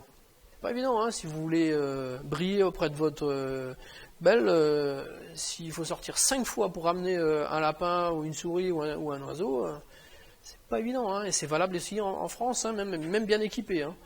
Donc on chasse beaucoup plus. La chasse, c'est pour ça qu'il y a un renouvellement terrible. C'est pour ça que ça n'intéresse plus du tout la chasse normale, côté morbide avec avec le bruit où on explose la bête, on dégouline de sang partout, quoi. Hein. C'est pas du tout les mêmes populations qui chassent avec des arcs. C'est des gens vraiment sportifs. Je vais pas dire qu'ils s'en foutent pas de la bestiole ou de la viande ou du produit, mais c'est des gens, c'est des joueurs, quoi. Des gens qui sont là pour en découdre. Hein. C'est des vrais, quoi. Hein. C'est pas des mecs qui sont... Bientôt, le ministère de la Chasse, ça m'étonnerait pas qu'il autorise les drones, hein, parce que les mecs grossissent encore plus, ils n'y arrivent plus, donc ils bougent plus de chez de leur 4x4 et ils chassent avec des drones, quoi. C'est pas les mêmes populations. Le mec qui va avec de l'arc, c'est le vrai. C'est le mec qui est vraiment... il a un cœur, il a des muscles, et quand il a ramassé quelque chose, c'est pas la peine de lui raconter des conneries. Il sait pourquoi il arrive à le dégommer, quoi. C'était lui et la bête. Et il y en a un des deux qui a perdu, quoi. Souvent, c'est l'archer qui perd, quoi. Et voilà. Ensuite, les distances de fuite. Donc ça, c'est une fois qu'on a tiré, impacté l'animal. Comment ça se passe? Avec un fusil, donc, chaque fois qu'on a impacté un animal, la bête court en moyenne, donc c'est statistique, ça veut pas dire grand-chose, mais quand elle part, elle fait 25 mètres et après elle s'écroule, parce qu'à cause de l'effet de choc, notamment. Hein. Et 20% du gibier qu'on ne retrouve jamais. C'est dû au fait, principalement, que le chasseur ne sait pas s'il a touché la bestiole. Ça lui pète à la gueule, son truc, donc il n'entend rien, il voit rien, il y a un petit peu de fumée devant, la bestiole part, et il dit que j'ai touché, mais il ne sait pas s'il a touché. Et souvent, comme il tire n'importe comment sur la bestiole, il ne sait pas ce qu'il a touché, la bestiole, elle part super loin, il est impossible de la retrouver. Donc 20% des bestioles ne sont jamais trouvées, parce qu'elles n'ont pas été touchées, et elles ont été super mal touchées par les fusils. Chose qui n'arrive pas avec l'arc ou avec l'arbalète. Par contre, comme l'impact est beaucoup plus faible, la bestiole court beaucoup plus longtemps. Elle court sur 85 mètres, donc il faut aller déjà la trouver, quoi. Faut faire l'Indien et chercher des pistes de sang pour retrouver la bête. Et là, on retrouve que très peu de gibier perdu. C'est-à-dire que quasiment 100% du gibier touché est retrouvé. Parce qu'on sait qu'on a touché la bestiole, en général, donc on le déclare bien. Alors que le chasseur, il sait que ça lui a pété la figure, c'est la chose qu'il peut dire. Après, il sait aussi que la bestiole est partie, mais il ne sait pas s'il y a un acte entre le fait que la bestiole soit partie et le truc qui lui a pété la figure. L'archer, il sait très bien quand il voit la flèche et il sait comment il a touché la bestiole. Donc, il déclare la bestiole que quand elle a été touchée. Et quand elle a été touchée, en général, elle n'en a pas pour très longtemps. Voilà. Donc, elle fuit plus longtemps. Autre repère... Ah oui, non, ça c'est. Là, je passe maintenant directement à la description de chaque outil. La sarbacane de gros calibre, comme on a dit, hein, c'est un appareil là qui a un canon, donc une section interne de 15-16 à pratiquement 20 mm. Donc ça fait des objets qui ont cette taille-là. Le tube ici, sur ceux qui sont commercialisés, font 1,5 mm. Mais bon, vous pouvez prendre ce que vous voulez. Hein. Les Indiens d'Amérique du Sud prennent du bois creux, comme du sureau, ils arrivent à les vider. Et ils ont des sarbacanes qui vont jusqu'à 3 mètres, quelque chose comme ça, quoi. Le prix d'une sarbacane comme ça vaut 45 € en France, vendu. Donc c'est pas la ruine comparé à un fusil ou autre chose, ou quelque chose qui tombe pas en panne. C'est assez bien. Et c'est très performant, c'est inoxydable. L'intérieur est traité de façon à ce qu'il n'y ait pas d'oxyde d'aluminium pulvérulent qui freine la course du projectile. Donc pour 45 €, vous avez déjà un truc qui est très performant, hein, que vous pouvez emmener. Vous allez dans les montagnes, vous allez n'importe quel pays, vous passez les douanes avec ça, on ne vous emmerde pas. Si vous enlevez en plus la poignée, ça, c'est un parapluie, hein. C'est un peu con, hein, c'est un parapluie, c'est tout. Hein. Ou une canne de marche, n'importe quoi. Vous passez toutes les douanes avec ça. Et donc c'est vraiment bien, quoi. Portée utile 15 mètres. Le projectile est très vite freiné, donc il n'est pas question d'aller plus loin, quoi. Et il fait 7, on va dire en moyenne 10 grammes. 10 grammes. La vitesse est de 40 mètres secondes. L'apprentissage, il faut au moins 6 mois. 6 mois à raison de 5 minutes tous les jours. Hein. 5 minutes, 10 minutes tous les jours. Et d'un entraînement vraiment plaisant parce que vous apprenez, comme avec l'arc, à vivre la cible. C'est-à-dire en fonction de la force de l'impact, du bruit, vous savez si vous avez assez soufflé, vous savez si c'est un peu ricoché, si ça tape en plein ou au milieu dessus, si c'est une feuille de papier ou une bouteille ou une canette ou n'importe quoi. Vous savez exactement, avec le temps, comment vous avez tiré, quoi. Donc en fait, vous tirez avec votre corps et pas du tout avec un fusil, avec un réticule plus, moins, multiplié. C'est pas une notion abstraite, quoi. Hein. C'est vraiment concrètement, c'est vraiment sympa. Moi, je me suis beaucoup amusé avec ce truc-là, quoi. Le fabricant, là je l'ai mis, c'est Big Bore, c'est un américain. Il est vraiment malin, Il n'a pas fait comme tous les petits fabricants en partant des petites sarbacanes de jeu, quoi. Lui, il est carrément parti des sarbacanes de chasse des Amérindiens. Et il a tout de suite vu qu'il fallait faire d'autres choses, quoi. Et donc, quand vous tirez avec des gros objets comme ça, c'est vraiment autre chose. Vous libérez la puissance. Après, quand vous prenez une petite sarbacane de survie ou je sais pas quoi, de combat, là, vous voyez qu'en fait, il n'y a rien dedans. Vous pouvez rien faire à part tirer sur les mouches, quoi. Et ça, c'est vraiment autre chose, quoi, hein, des pointes vraiment longues. Divers, alors petite remarque à propos des sarbacanes, la puissance d'une sarbacane est dépendante de 3 facteurs. D'abord la longueur du tube qui permet l'accélération. Pourquoi? Parce que l'énergie se transfère, on n'a pas une explosion dans les poumons, c'est une détente lente. Vous soufflez lentement. Vous n'arrivez pas à libérer tout, hein, je sais pas, la transmission d'une énergie après une explosion, donc une réaction exothermique type combustion de poudre noire, c'est des millisecondes. Hein. Tout transfert d'énergie se fait en millisecondes. Donc vous pouvez dire, j'ai un canon court. Mais avec un poumon humain, avec un muscle comme ça, le transfert se fait très lentement. Donc si vous voulez transférer beaucoup d'énergie, il faut un long canon. Plus il est long, plus l'accélération se fera. C'est tout, quoi. Deuxième chose, le poids des projectiles qui s'opposent à la résistance de l'air. Comme ça va pas vite et qu'on a des projectiles très légers, vous avez intérêt à avoir des projectiles les plus lourds possibles parce que même si vous soufflez vite, au bout de 5 mètres, l'énergie cinétique la moitié est absorbée par le frottement de l'air. C'est comme ça, c'est tout. Donc il faut avoir vraiment des projectiles très lourds. Plus ils sont lourds, plus ça va taper, quoi. Vous les entendez, quand vous tapez sur des boîtes, là, si je tape sur la boîte là-bas, le thermostat, il est cassé, quoi. Je l'explose avec ce truc-là. Il est pété complètement, quoi. Donc il faut savoir de quoi on parle, c'est pas du jeu, hein, pas de l'entraînement. Ensuite le calibre. Le calibre, là, ceux qui ont fait de la mécanique savent que la force d'un piston, parce que c'est rien d'autre qu'un piston, ça, hein, c'est surface fois pression. La pression de l'air, je ne peux pas jouer dessus, à part me muscler un petit peu, mais la surface, donc elle est déterminée par le diamètre. Donc plus une sarbacane est grosse, plus elle sera puissante. Après, vous avez le corollaire inverse, c'est-à-dire que quand une sarbacane trop grosse, ben, vous n'arriverez pas à la remplir, quand vous serez là. Et donc l'objectif va sortir et tomber, quoi. Donc il faut trouver un juste milieu entre les sarbacanes de rigolo, hein, les toutes petites, hein, les sarbacanes de combat ou de survie qui font 50 cm. Vous pouvez combattre les mouches avec, c'est tout, quoi. Mais ça, c'est vraiment autre chose. Voilà. Ensuite, prendre de préférence une sarbacane démontable, chose à laquelle on ne peut pas penser, mais c'est sûr que c'est plus solide, une monocore. Mais si vous la voilez une fois, celle-là, vous avez un mal de chien à rétablir la rectitude du tube. Hein. Il faut vraiment avoir des rouleuses pour les remettre dans le bon sens et se laisser tomber, quoi. Donc il faut un objet que vous ne tordez pas, donc démontable, pendant le transport ou la marche. Hein. Voilà. Les accessoires de ces sarbacanes, vous le verrez après, j'ai des vidéos, hein, que vous pouvez regarder vous-même, c'est les vidéos de pêche à la sarbacane. Ça marche vachement bien. Et pour amener des gros poissons avec ces trucs-là, hein, c'est vraiment rigolo. Et donc il faut un moulinet de pêche que vous montez dessus. Il faut juste penser à faire passer la flèche à l'intérieur du canon. Si vous ne le faites pas, ça va mal se passer. Vous allez voir, vous la reprenez dans la bouche, la flèche. Et donc il faut le moulinet et après mettre correctement la flèche dedans. Il faut la passer dedans, c'est un peu chiant, quoi. Voilà. Avec une pointe de chasse, parce que les poissons ont une masse musculaire, une vivacité, une résilience beaucoup plus grande que les mammifères notamment. Donc quand ils sont transpercés, ça dure très longtemps jusqu'à ce qu'ils meurent naturellement. La plupart du temps, ils ne meurent même pas. Les poissons sont souvent grignotés, très abîmés entre eux, hein, et survivent. Et donc transpercer un poisson oblige obligatoirement d'avoir un arrêt. Donc il faut un arrêt pour pouvoir le retirer, quoi. Donc il faut des pointes de chasse avec des ergots. Des ailettes. Les projectiles, alors il y a 3 types de projectiles, il y a les perforants, hein, de ce type-là, immobilisation en chasse. Hein.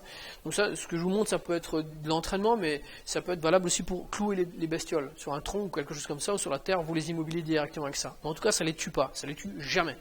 Jamais, jamais, jamais. Donc immobiliser, c'est une bestiole, c'est bien, après il faut la finir, il faut la tuer à main avec un couteau ou quoi que ce soit. Et donc c'est des projectiles qui sont un peu particuliers. Donc ça c'est les projectiles tranchants, donc vous voyez il y a une pointe acérée qui empêche le retrait, et c'est relativement tranchant, et après vous avez les projectiles assommants de ce type là, quoi, avec lesquels vous n'aurez jamais de grosses bestioles avec ça, quoi, c'est évident, hein. Donc si vous voulez, ça c'est des projectiles qui sont commercialisés, vous pouvez plus ou moins faire vous-même avec des queues, mais ça implique toujours des matériaux synthétiques qu'on ne trouve pas dans la nature et de la colle aussi difficile à faire en peu de temps, mais vous pouvez faire vous-même, donc à l'image du bas, j'ai une petite vidéo que je vais mettre sur BrownPie, comment je fais en 1 minute comme ça des petites pointes, des petites pointes de sarbacane, c'est sympa, hein. Vous pouvez prendre des aiguilles d'arbre ou du bois très dur, il faut prendre du bois de fil, hein, donc il se fend toujours droit. Et après on peut prendre des fleurs de vinaigrette, de chardon, de ce qu'on veut, quoi, hein. Donc c'est pas toujours toute l'année qu'on les trouve. ou des plumes évidemment encore mieux, hein, du duvet de canne, du duvet n'importe quoi. Donc si vous trouvez des nids, vous trouvez dedans des tas de petites plumes de duvet, vous les attachez, vous faites des pelotes et vous les attachez avec de la ronce ou du n'importe quoi, de l'ortie, hein. Et donc on peut faire avec rien du tout, quasiment avec aucun outil, il faut juste un couteau, vous pouvez faire ces petits objets-là en quelques minutes dans la forêt ou dans les prés. Et sinon, si vous voulez vous entraîner avec des pointes qui vous coûtent rien, vous pouvez donc faire des cônes de papier. Là, on a de très beaux exemples. Il y a un site internet qui s'appelle Sarbacana. Donc, c'est un graphiste, c'est un gars qui est très doué, qui fait des très très belles choses, hein, visuellement. Donc, il vous présente sur son site la Sarbacane comme un art martial. Donc, c'est très séduisant, hein. Il se prend un peu au sérieux, le gars, mais c'est magnifique, hein, ça fait vraiment rêver. Donc, lui fait de très belles Sarbacanes et surtout des très belles pointes, avec des matériaux synthétiques, donc des cônes papier, aluminium ou autre. Et ça, vous le faites vous-même. Et un cône comme ça, en matière synthétique un peu dure, c'est mortel, hein. Ça vous rentre dans n'importe quoi, ce truc-là. Après, la pointe est plus réutilisable. Mais même en papier, ça vous rentre dans le bois, hein. C'est assez étonnant, hein. Il faut arriver à le faire très très dur devant. Et ça plante bien, quoi. Donc là aussi, on peut s'entraîner, on peut faire des... Et ça vole super bien. C'est droit de droit de droit, hein. La seule chose, c'est que vous ne pouvez pas réutiliser vos pointes 10 fois, 20 fois, hein. En papier, il faut avoir des cibles super molles, quoi. Avec ces trucs-là, vous pouvez bien les utiliser. Ça, c'est pas mal. Et avec les cibles avec les pointes du commerce, encore mieux, quoi. C'est les pointes, moi je dois en manger 2-3 par mois, c'est tout, quoi. Là, elles sont vraiment détruites, hein. Mais voilà. Donc les cibles d'entraînement, alors moi j'utilise un bouchon de bouteille, donc c'est sur 10 mètres. J'utilise un bouchon de bouteille, oui, c'est un bouchon de bouteille, hein, pas un Jéroboam ou un Magnum, hein. Petit bouchon comme ça, de moins de 2 cm. À 10 mètres, je tire dedans, pac. Et donc je suspends au bout d'une ficelle, vous tirez dedans, et vous le voyez voler, quoi. Là, vous savez, c'est bingo, quoi. Quand vous tirez dans la flèche dessus, elle fait une culbute. Mais quand vous tirez dedans, ça fait un super bruit, quoi. Et donc vous tirez avec des cibles comme ça, pas des cibles qui se pointent, hein, des pointes perforantes, parce que ça fait un beau bruit, vous l'entendez impacter. Et si vous prenez des cibles, des pointes qui se plantent, chaque fois les pointes vont se planter tout le temps l'une deux autres comme ça. Et elles explosent. Donc en fait, vous bousillez un nombre incroyable de pointes comme ça. À l'entraînement, quoi, hein. Donc pour l'entraînement, il ne faut pas utiliser des trucs comme ça, il faut utiliser des trucs qui pètent comme ça. Après, vous utilisez des canettes, des bouteilles, tout ce qui fait un beau bruit, quoi, hein, qui excite un petit peu, quoi. Mais bon, les canettes, les bouteilles, c'est beaucoup trop gros, quoi. Pour les bons, vous vous entraînez sur une cible comme ça, à 10 mètres, quoi, hein. Et là, c'est vraiment, et ça vient assez rapidement, quoi, hein. Voilà. Il est quelle heure, là? 25? Combien? Alors pour la Sarbacane, je vous envoie donc le site de Sarbacana. Après des fabrications de projectiles en pleine nature, c'est moi qui ai fait ça. La chasse à la Sarbacane. Le début de la vidéo est bien, la fin est pas trop crédible. Pêche à la Sarbacane aussi, vous voyez. Et préparation des projectiles après pour la pêche. C'est chaque fois des vidéos différentes. Alors sur le site Brin de Paille, vous aurez la vidéo et en bas tous les liens. Donc il suffit de cliquer dessus, quoi, hein, parce que là vous ne pouvez pas recopier.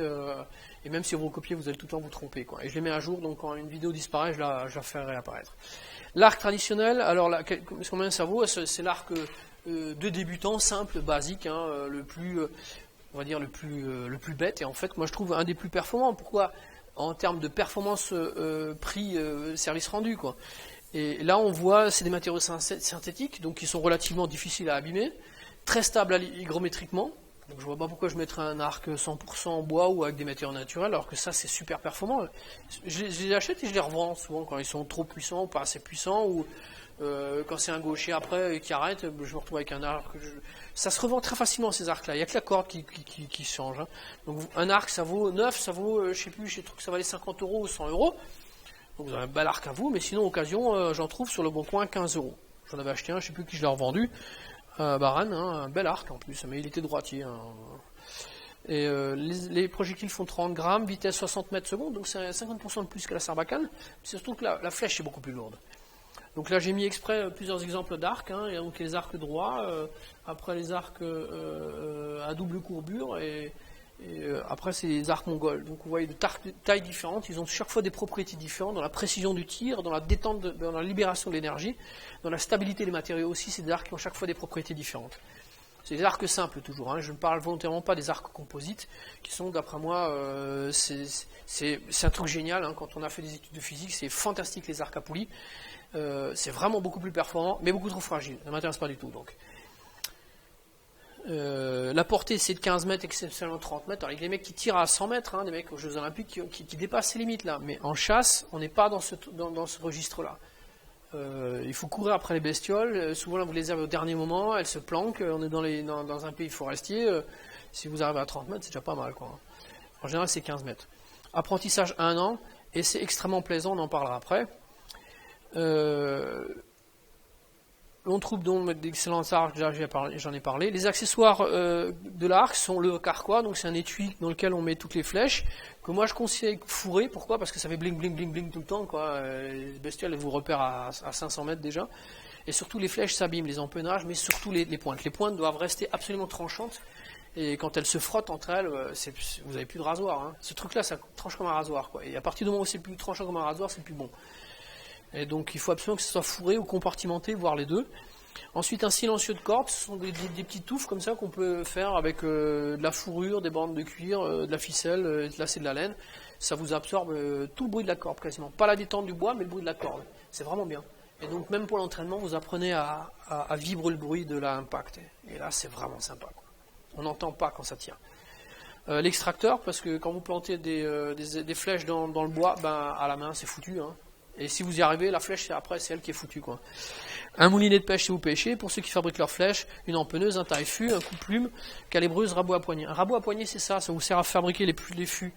Alors quand vous rentrez dans un magasin et que vous demandez un rabot à poignée, les gens rigolent, ils disent tous les rabots ont des poignées. Non, ce qu'on appelle un rabot à poignée et qui a disparu, qu'on ne trouve plus, c'est un rabot qui se tient par la poignée et qui n'a pas de base mobile. Donc vous la tenez comme ça, vous prenez des branches, vous la mettez d'un côté dans une entraîneuse qui va dans une perceuse, dans une chignole, et de l'autre côté, donc vous tenez votre branche, vous mettez le rabot à poignée dedans, et puis vous glissez la branche comme ça qui tourne dedans, et donc elle tourne, elle sort calibrée, droite, et donc il n'y a plus que le tronçon de la branche après que vous coupez, et vous faites le profil que vous voulez. Donc vous débitez soit des planches, avec une scie à table, soit vous prenez des branches et vous pouvez les sortir en longueur que vous voulez.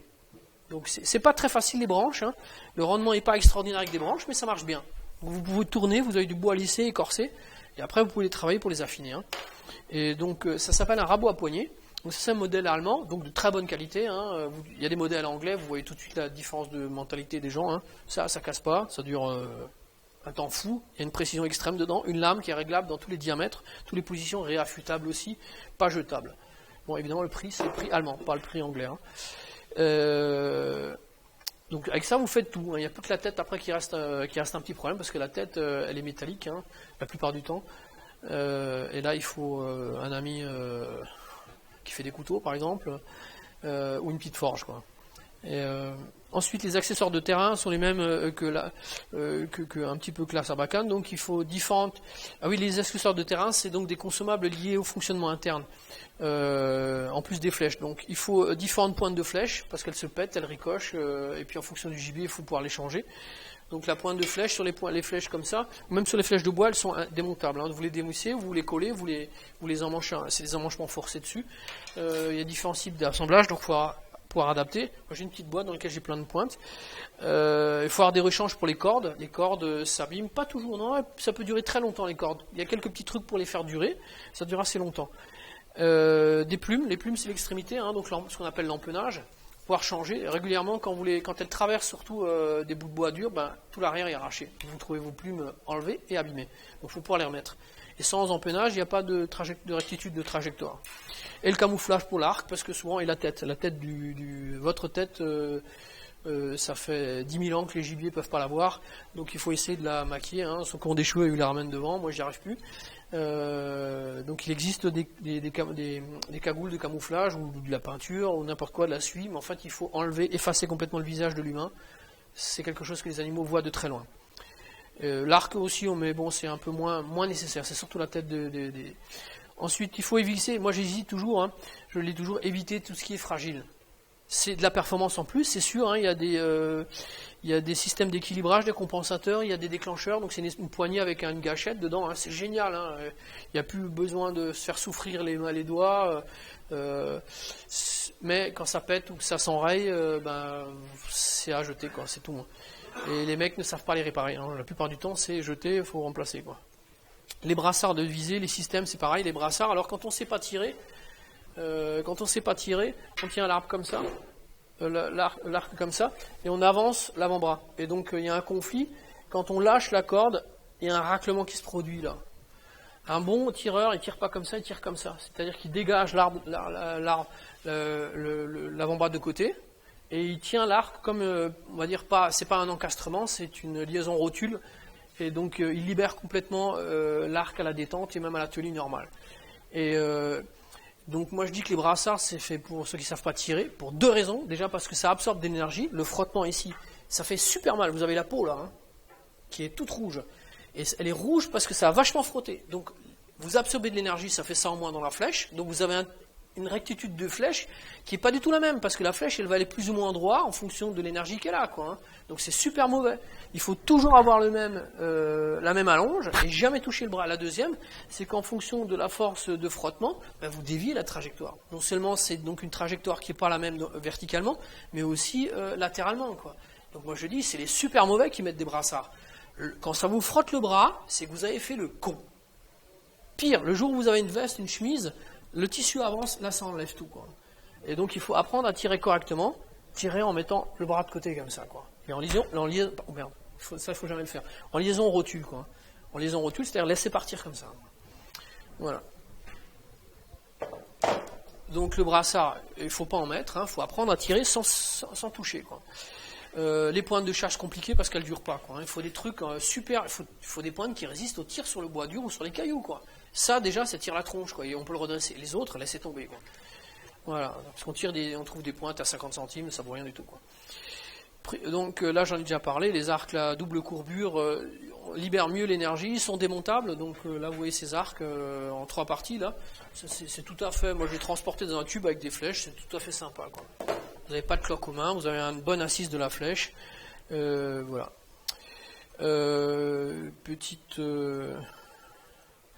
Alors les projectiles, on a les points de projectiles de tir, avec lesquels il est absolument impossible de chasser parce que ça traverse l'animal. Je ne dis pas qu'il sent rien, mais ça ne lui fait rien du tout. Hors des questions d'avoir d'hémorragie ou de bris de quoi que ce soit. Ensuite, vous avez des têtes plates assomantes, là, comme vous voyez. Donc c'est un embout, on peut utiliser un boulon qu'on visse sur la tige, ça marche très bien. On met un arrêt derrière avec un fil de fer cerclé.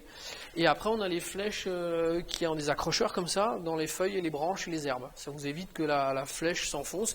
Avec l'arbalète, la flèche, des fois va dans la terre, sous 5 mètres de terre, elle va à l'horizontale, vous la trouvez pas.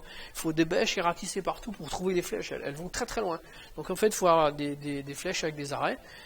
Quand on a un petit peu de végétation, quoi. Et puis la dernière, c'est la flèche tranchante, donc celle qui est là, celle qui sectionne et qui fait des hémorragies, quoi. Voilà. Pour la chasse, on a des flèches qui ont un système de maintien, une coulisse donc, en cas de retour, que la flèche ne vous revienne pas avec la pointe dans la figure, quoi, hein. Et surtout de la ficelle pour pouvoir ramener le poisson, hein. Même quand on est bon nageur, on ne récupère pas le poisson, quoi, sinon.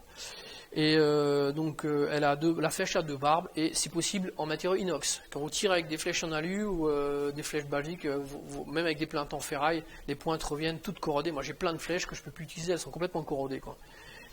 Et ça c'est les flèches pour attraper les volatiles, les petits volatiles. Donc c'est des flèches qui entravent le vol, qui alors abîment les ailes et donc du coup le volatile, sans être on va dire traversé, et tombe au sol. Voilà.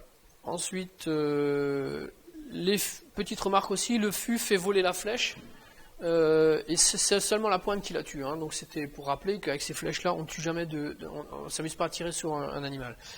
Ensuite, sur les flèches, moins il y a de lames, mieux c'est. Donc les plus résistantes, c'est les flèches plates, comme ça, avec un couteau, on va dire, c'est une monolame. Les autres qui sont à 2, 3, 4 lames font autant de pénétration en moins, et de rigidité, et surtout de coups en plus. En cas de choc, elles sont déséquilibrées, c'est difficile à récupérer, quoi. Voilà, et ça résiste beaucoup mieux, quoi. Les lames doivent être parfaitement aiguisées parce que ce qui donne la mort, c'est notamment le sectionnement des artères. Et les artères, je ne sais pas si vous avez essayé de les couper déjà, c'est comme un pneu, c'est super dur à couper. Les artères, les vaisseaux sanguins d'une manière générale sont très résistants, sont super élastiques. Donc si c'est pas parfaitement tranchant, ça passe à côté, vous coupez du muscle, vous coupez plein d'organes, la rate, le foie, des trucs comme ça, mais vous ne coupez pas l'artère. Donc c'est vraiment un problème, quoi. Le côté extrêmement aiguisé est important. Ensuite, les pointes, dernier petit point, les pointes assommantes, elles impliquent d'avoir achevé la bestiole, quoi, parce qu'elles font qu'à l'assommer, souvent elles se réveillent, les bestioles, elles se barrent, abîmées ou pas, ou souffrantes ou pas, mais il faut la récupérer et puis l'achever, quoi, hein. Il y a des gens qui ne savent pas le faire ou qui ne veulent pas le faire. Moi j'ai eu l'habitude de le faire avec les grands poissons, avec les autres végétaux. Il faut les prendre fermement et les tuer, quoi. Alors, Oui, autre petit point, les pointes monolames, je le disais, comme elles sont extrêmement tranchantes, elles sont quasiment indolores pour le gibier. C'est pas inintéressant à savoir quand on s'occupe un petit peu du bien-être animal et de savoir comment donner la mort. Ensuite, contrairement aux balles de fusil, ça j'en ai parlé, les balles de fusil, ces projectiles n'abîment pas la viande, donc elle est mangeable même quand elle touche des organes qui ne sont pas forcément propres. Suivant la façon dont on le prépare, alors qu'une balle de fusil, suivant la façon dont vous tirez, la bestiole est inutilisable, quoi. Vous la jetez, c'est tout, quoi. Voilà. Contrairement à l'archer, au carabinier, l'archer c'est toujours où il a touché le gibier, parce qu'il suit, je l'avais déjà parlé avant, il suit la trajectoire de la flèche, il le perçoit, il le sent. Avec l'expérience, on sent exactement le bruit, si ça a été un bruit ferme ou pas, si un ricochet, un rebond ou autre chose. Et dans la viande, dans l'animal, en fait, le bruit d'impact est tout à fait différent. Quand on touche dans la cage thoracique, donc le coffre, le choc est sourd comme quand on tape contre un sac plein d'eau. Boum, comme ça résonne bien, mais on sent qu'il y a du plein dedans.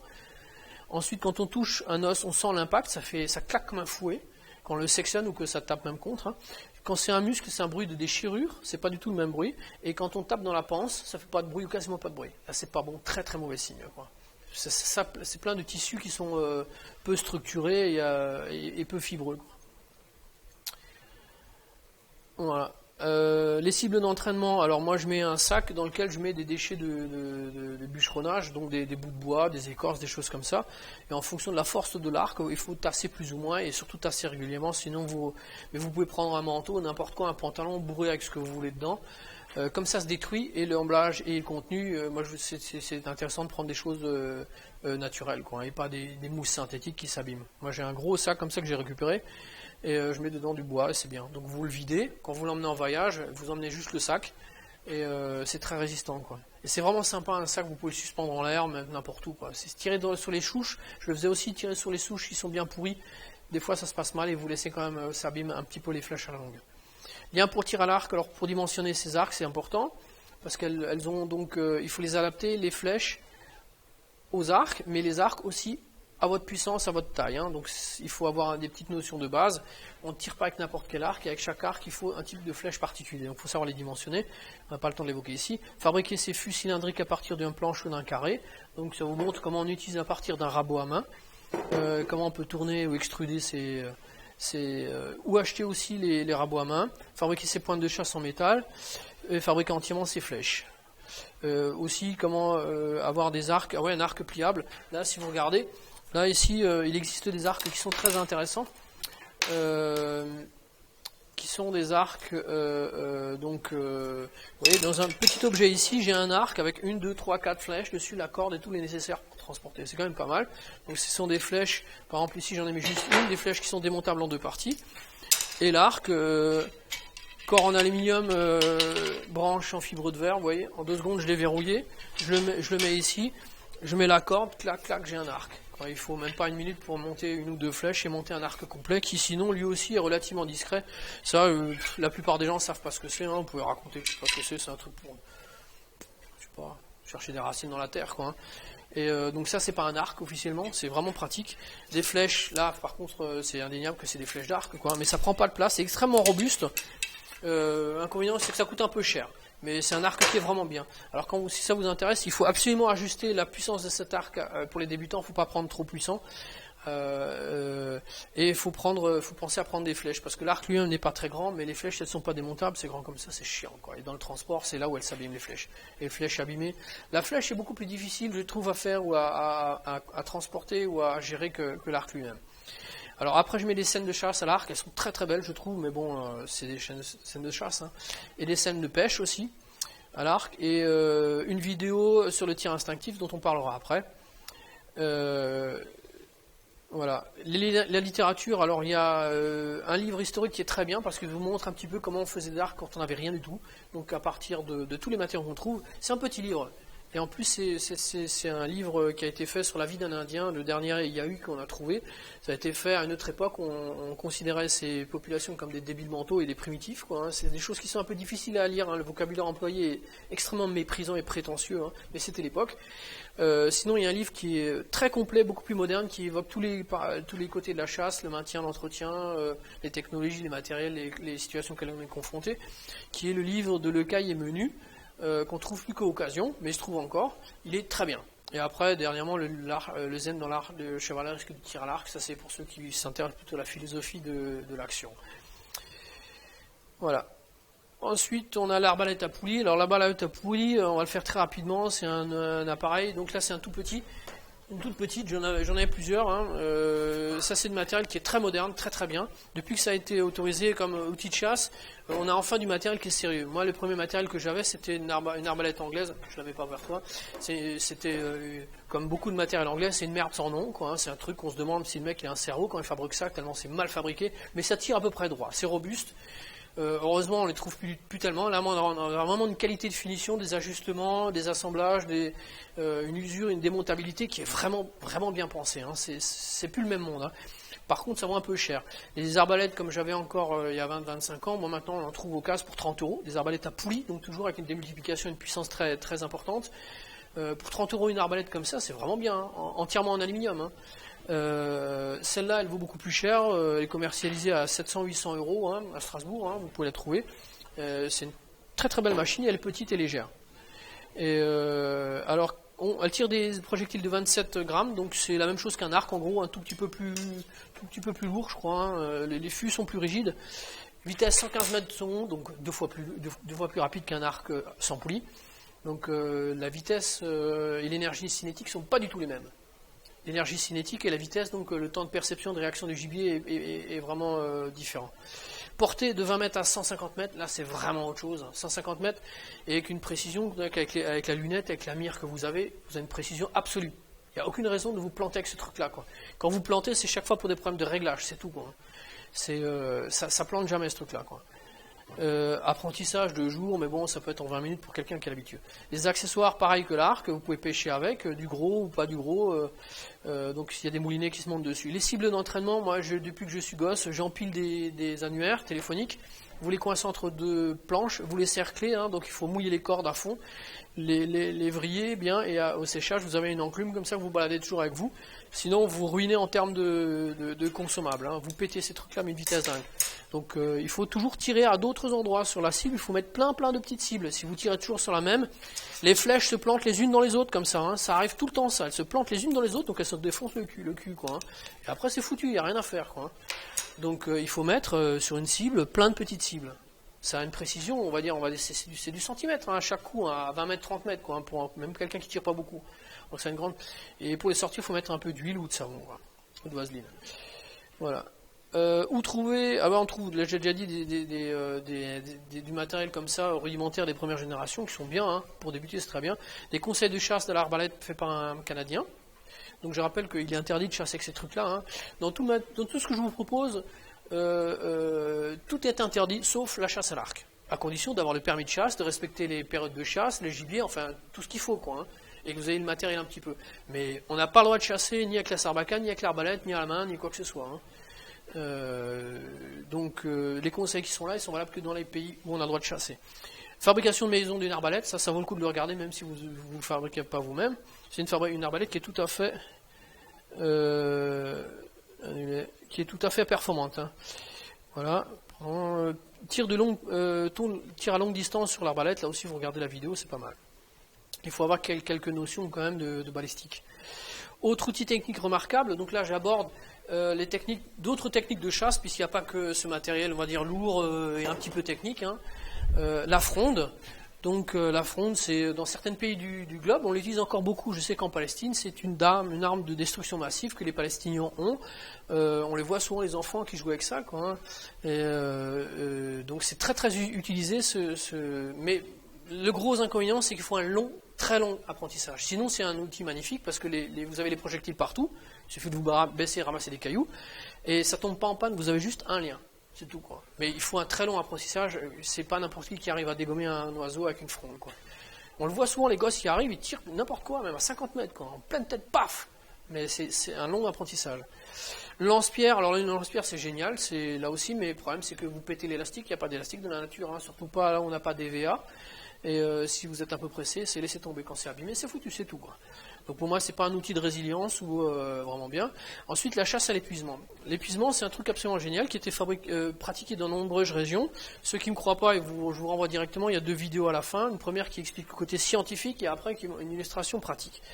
Alors les plus de la chasse, c'est que tout le monde peut pratiquer la chasse à l'épuisement, hein, condition d'avoir de bonnes chaussures et d'être à jeun.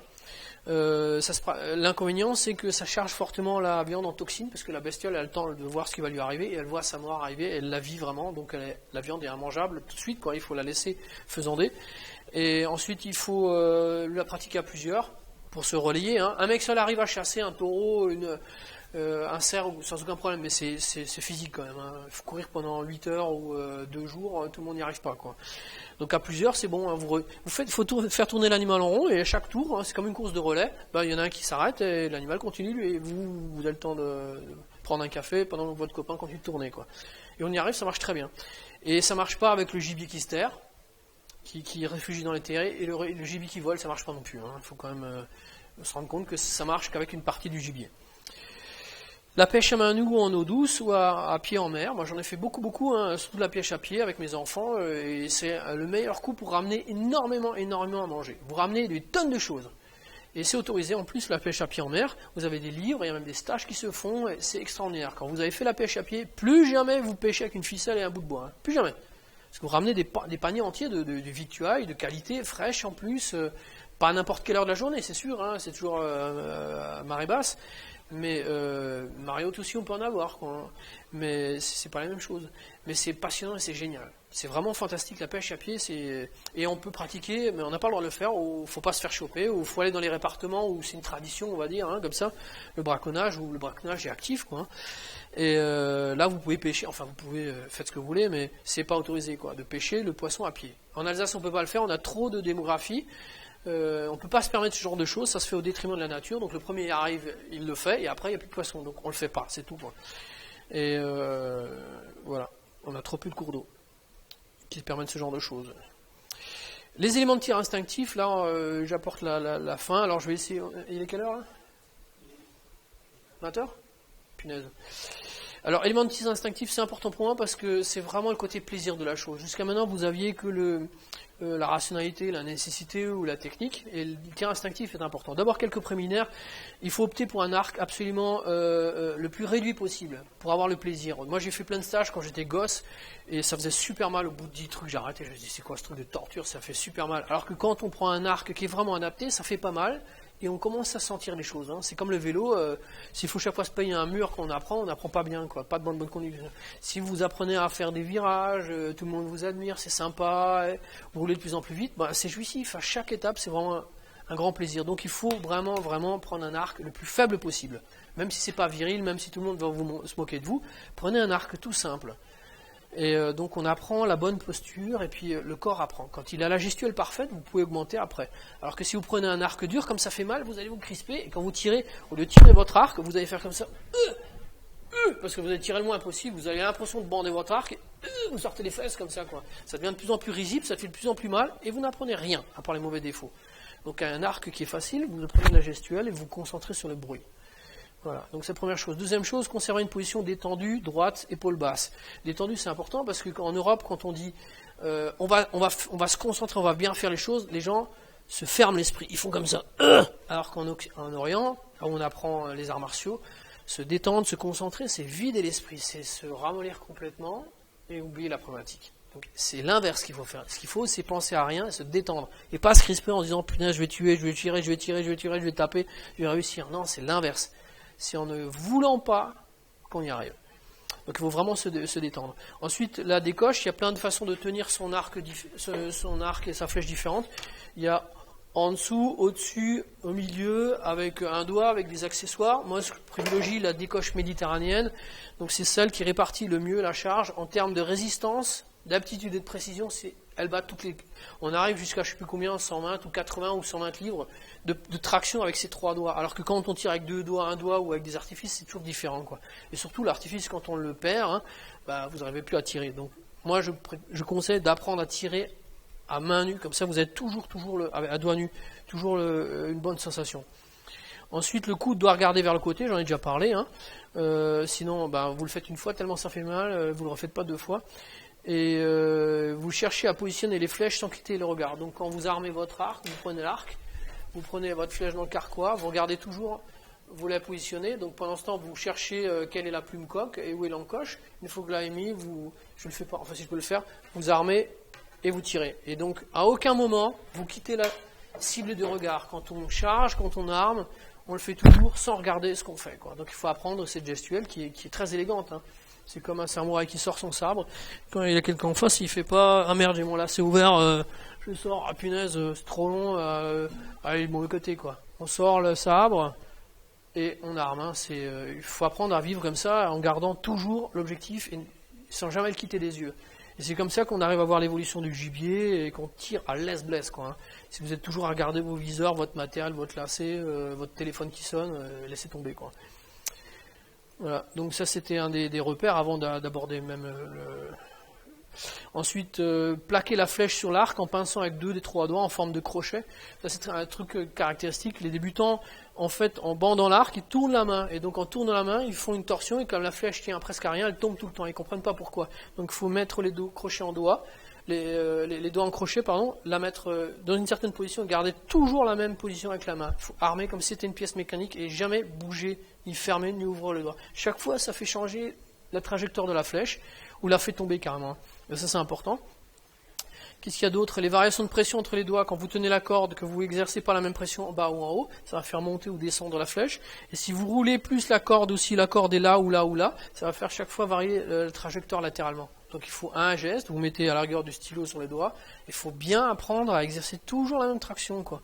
Ou même pire, quand vous repérez chaque fois les défauts, vous voyez au fur et à mesure que vous vous fatiguez, la flèche elle part de plus en plus à droite, de plus en plus à gauche. En fait, vous faites attention, vous voyez que vous tenez chaque fois différemment vos doigts. En fonction de la façon dont les doigts se tiennent, se comporte, la flèche se balade plus ou moins, quoi. Donc il faut vraiment apprendre comme un violoniste, à avoir toujours le même geste pour se concentrer sur le résultat.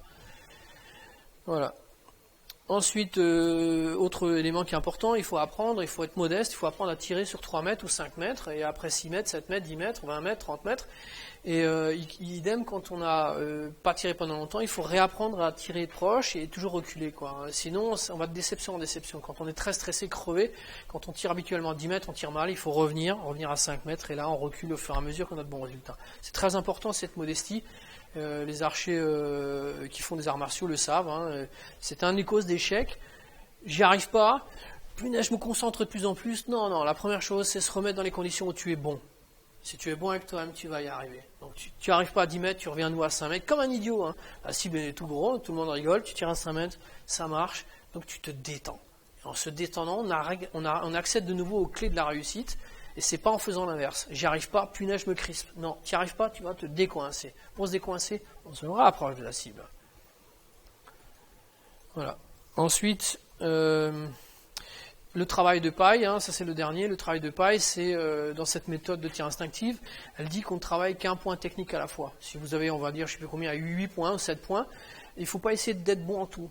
Travaillez par séance chaque fois qu'un point. Et vous le travaillez jusqu'à ce que vous réussissez, même si vous faites mal les autres. Comme ça permet une concentration optimum sur la chose, sur le travail. C'est ce qu'on appelle le travail de paille. Donc quand vous faites du travail de paille, vous faites tout mal sauf une chose. Mais c'est comme ça qu'on progresse, quoi. Comme ça, votre corps se comprend bien et vous voyez avec le temps rapidement vos défauts. Objectif numéro 1, maintenant on commence vraiment. Se dégager l'esprit, se détendre, se concentrer son attention en restant le plus souple possible. Ce que je disais avant, c'est pour se concentrer. Dans les arts martiaux, c'est ne penser à rien, faire le vide, lâcher prise. En permaculture, c'est souvent ça. Arrêter, ne pas venir avec des idées préconçues. On a un adversaire, on a une cible, on n'y pense pas. On n'y pense pas si on en est prisonnier du problème, quoi. Donc on fait comme les orientaux, on se vide la tête. Avant de tirer, moi je ne pense à rien du tout. Je coupe la musique, je pense à rien du tout. Et c'est en pensant à rien, en faisant rien, en laissant le corps tirer, en voulant rien, qu'en général je tape du premier coup la première flèche dans un point de 5 mm sur 5 avec une flèche à 10 mètres. En sarbacane ou en tir à l'arc, hein, la première flèche. Après, quand je commence à travailler, je merde de plus en plus, à la fin je suis mauvais. Mais c'est presque toujours comme ça. Les premières flèches, elles sont exactes. Comment ça se fait? C'est étonnant. Hein, mais pour ça, il faut se mettre dans une situation où je n'attends rien de rien, où je coupe tout, j'en ai ras-le-bol de mon travail, je fais le vide. Et là, on est bon. Voilà, donc il faut rester souple, et c'est dans la tête et dans l'esprit aussi. Hein, faut vraiment bien respirer, se détendre. Objectif numéro 2. Ça, c'est le paradoxe numéro 1. C'est le plus grand paradoxe que j'ai appris en tir à l'arc. Il ne faut pas essayer de tirer dans la cible. Ce que j'ai dit toujours, c'est comme avec les femmes. Quand vous intéressez aux femmes, les femmes ne s'intéressent pas à vous. Tous les dragueurs le savent. Quoi. Quand il y a une super belle nana, ils courent après la nana. Ils ne l'auront jamais. Quoi. Par contre, le mec qui regarde jamais les nanas, il a toujours les nanas derrière, qui courent comme ça. Dans les boîtes de nuit, vous le savez, ceux qui courent après les nanas, c'est jamais ceux qui ont le truc. Hein. Et pensez-y, en tir à l'arc, c'est comme ça. Vous voulez tirer dans une cible, vous n'y arriverez jamais. Et pour éviter cette concentration, cette focalisation sur un but qui n'est pas un but en fait, hein, il faut lâcher prise. Et donc l'idée c'est de vivre le vol. Donc, et ça c'est vraiment magique parce que vous faites attention à la posture, à la position de la flèche, de vos mains évidemment, et après à la façon dont vous l'entendez coulisser et dont on l'entendez voler.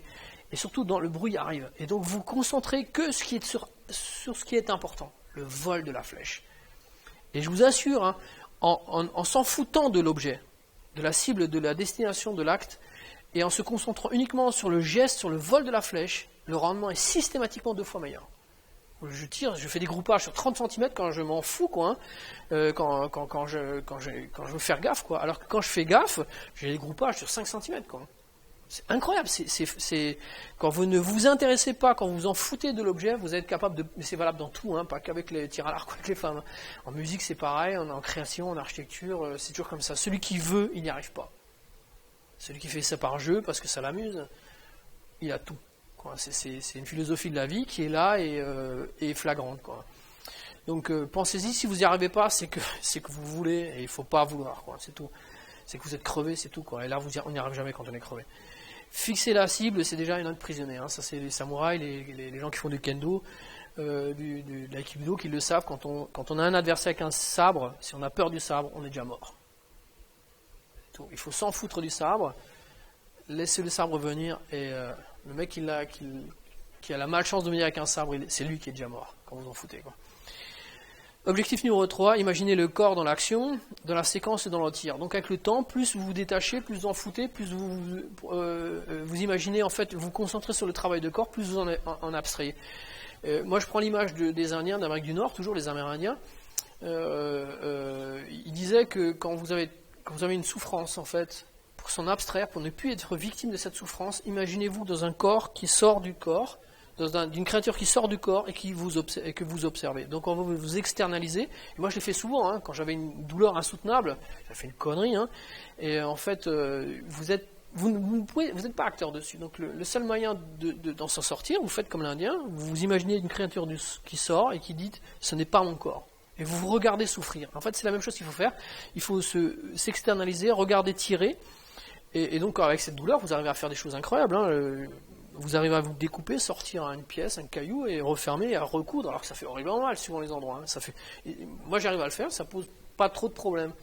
Et donc avec l'arc, c'est un peu la même chose, il faut vous imaginer dans la posture, travailler la détente, l'équilibre du geste, et plus vous travaillez en fait dans l'abstraction, à un moment, plus vous parlez à votre corps, à la représentation que vous avez de votre corps en train de tirer, et en fait vous ordonnez à votre corps de tirer, et c'est plus vous qui tirez, quoi. Et ça c'est vraiment génial. Donc l'abstraction c'est un petit travail qu'il faut faire, de s'en foutre, de se dire je ne suis pas dans ce corps, et je le laisse travailler, je le laisse faire son geste, et je ne m'occupe pas, je ne le commande pas. Je lui apprends à faire une gestuelle automatique, et voilà. On a pour 5 minutes encore.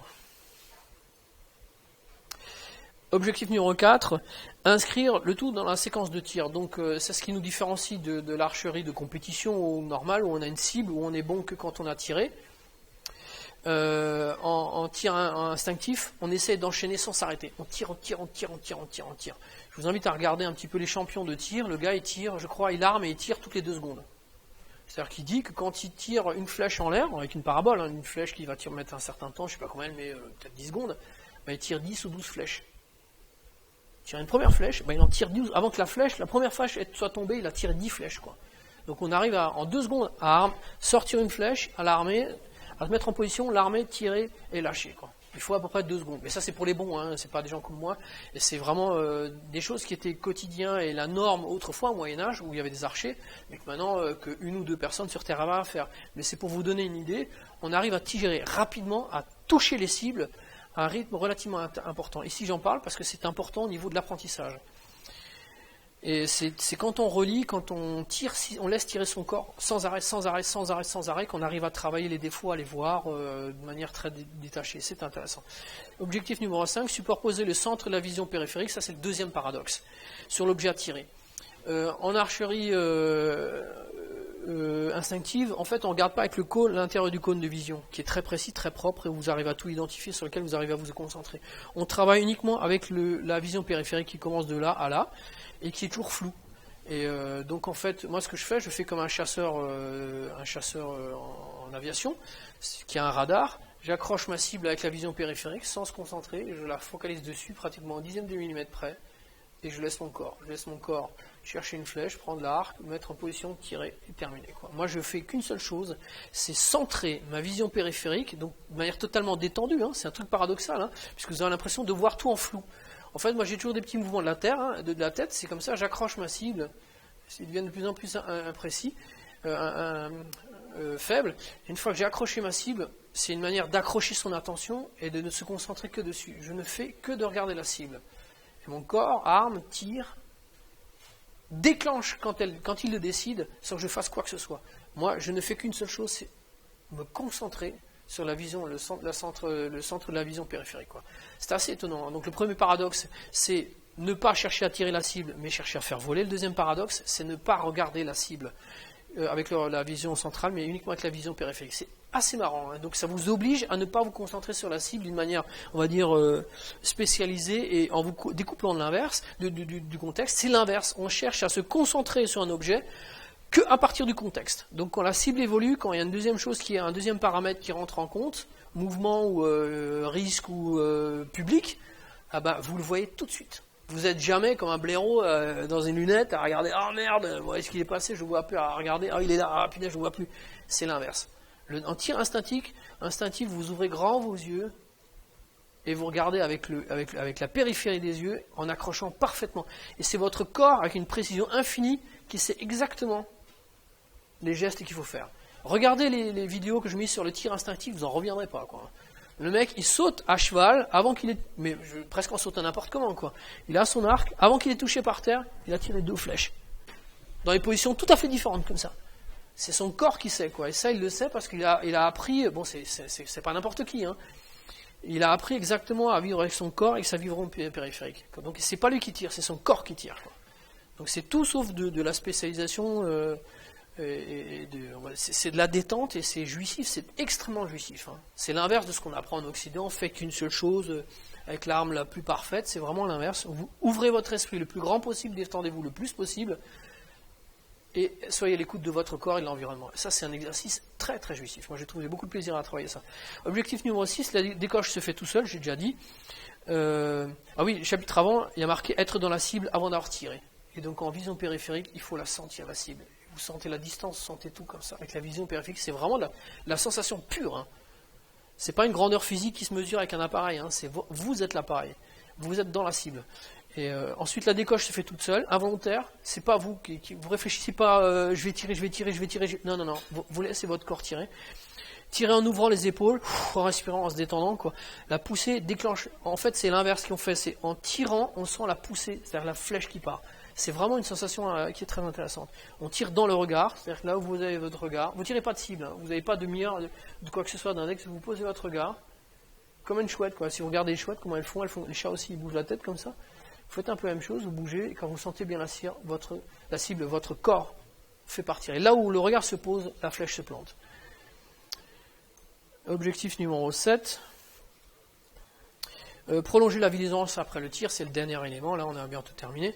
Après le tir, il faut essayer de rester un petit peu dans le mouvement pour laisser le temps au corps de sentir la chose. Moi je ne fais pas trop, mais c'est comme ça.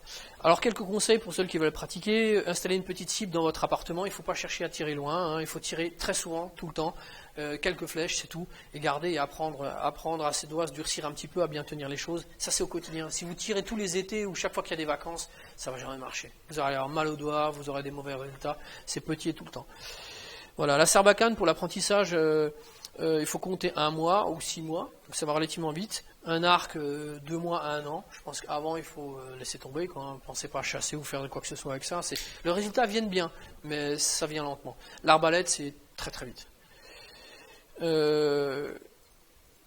Bibliographie et liens utiles, on a terminé. Alors, le rôle et la régulation des superprédateurs. Alors là, j'explique notamment, vous savez que la maladie de Lyme, c'est une création de l'homme, c'est une émergence que l'activité humaine a permis. Hein. C'est la maladie de Lyme qui est un drame, en fait, est due à une mauvaise gestion des superprédateurs. Donc là, je vous ai mis 3 liens qui ont attrait aux superprédateurs, qui sont fantastiques, dont celle de l'émission Terre à Terre sur le loup. Je pense qu'il faut vraiment la lire et la diffuser, celle-là. Ensuite, le tir instinctif. Alors, les éléments que j'ai mis là, hein, c'est de la repompe en grande partie de ce cours-là, de cette vidéo. C'est quelqu'un qui est très très bien, qui fait des vidéos. Vous pouvez les avoir pour 3 € en lecture une fois. Pour 5 €, vous pouvez la télécharger sous forme de fichier MP4. Et pour 15 €, vous avez le CD par la poche. Je vous le conseille vraiment, c'est vraiment bien. Hein. Et ça reprend un peu ce que j'ai mis, mais avec des illustrations. Hein. Donc moi, ce que j'ai mis là, je le dois à cette personne-là. Et je vous invite à la regarder ou à la commander. Ensuite, la chasse à l'épuisement. Là, vous avez quelques éléments, on en a déjà parti. C'est assez marrant. Et après, dernière planche. Les tests de pointe à la chasse. Hein. Donc vous voyez que toutes les pointes n'ont pas du tout la même pénétration, résistance notamment à l'impact. Les traces de gibier, ça c'est important. Un livre qui est très bien, de Delachaux et Nietze. La pêche à main nue, comment le faire. Les viscérations aussi, quand ça vider un gibier, il faut s'y préparer. C'est pas tout dégommer une bestiole. Après, il faut la nettoyer assez rapidement. Préparer sa viande séchée. Par exemple, si c'est du chevreuil, c'était la dernière page. Les zoonoses, ça c'est là c'est le mauvais côté des choses. Souvent, quand on a une bestiole, comme nous, elle a toujours plein de petites maladies d'infection. Il faut savoir s'en protéger. Il y a des choses qui sont mauvaises pour la bête, mais il y a des choses qui sont aussi mauvaises pour vous. Donc il faut savoir les identifier. Hein. C'est comme en permaculture, d'une manière générale, il faut connaître toutes les maladies, les pathologies. L'évitement des projets par les oiseaux, des projectiles par les oiseaux, où se procurer le matériel. Donc il y a une archerie, rien ne vaut le conseil d'un chasseur. Il est chasseur à l'arc et vendeur d'arc, donc il est très très bien placé pour vous dire. Et il m'a souvent proposé des produits que je ne voulais pas acheter et je lui en suis très reconnaissant. C'était pas forcément plus cher, au contraire c'était moins cher, mais un débutant il faut vraiment savoir écouter les anciens. Et là on a quelqu'un de bon conseil à Strasbourg et qui vend sur toute la France. Hein. Et sinon, des recettes végétariennes, parce que quand vous allez vouloir chasser à l'arc, pendant longtemps, vous n'allez rien bouffer. Quoi. Voilà. C'est terminé, on peut s'accorder jusqu'à ce qu'on nous vide quelques instants. Vous avez mon nom. Et le site BDP Alsace, où je vais mettre donc la vidéo et tous les liens où cliquer. Hein, c'est important, si vous voulez regarder, si vous voulez passer une bonne soirée, je vous conseille, c'est des vidéos d'1 minute ou 2 des fois. Hein, c'est très court, mais ça fait vraiment plaisir si ces sujets vous intéressent. Je vous remercie.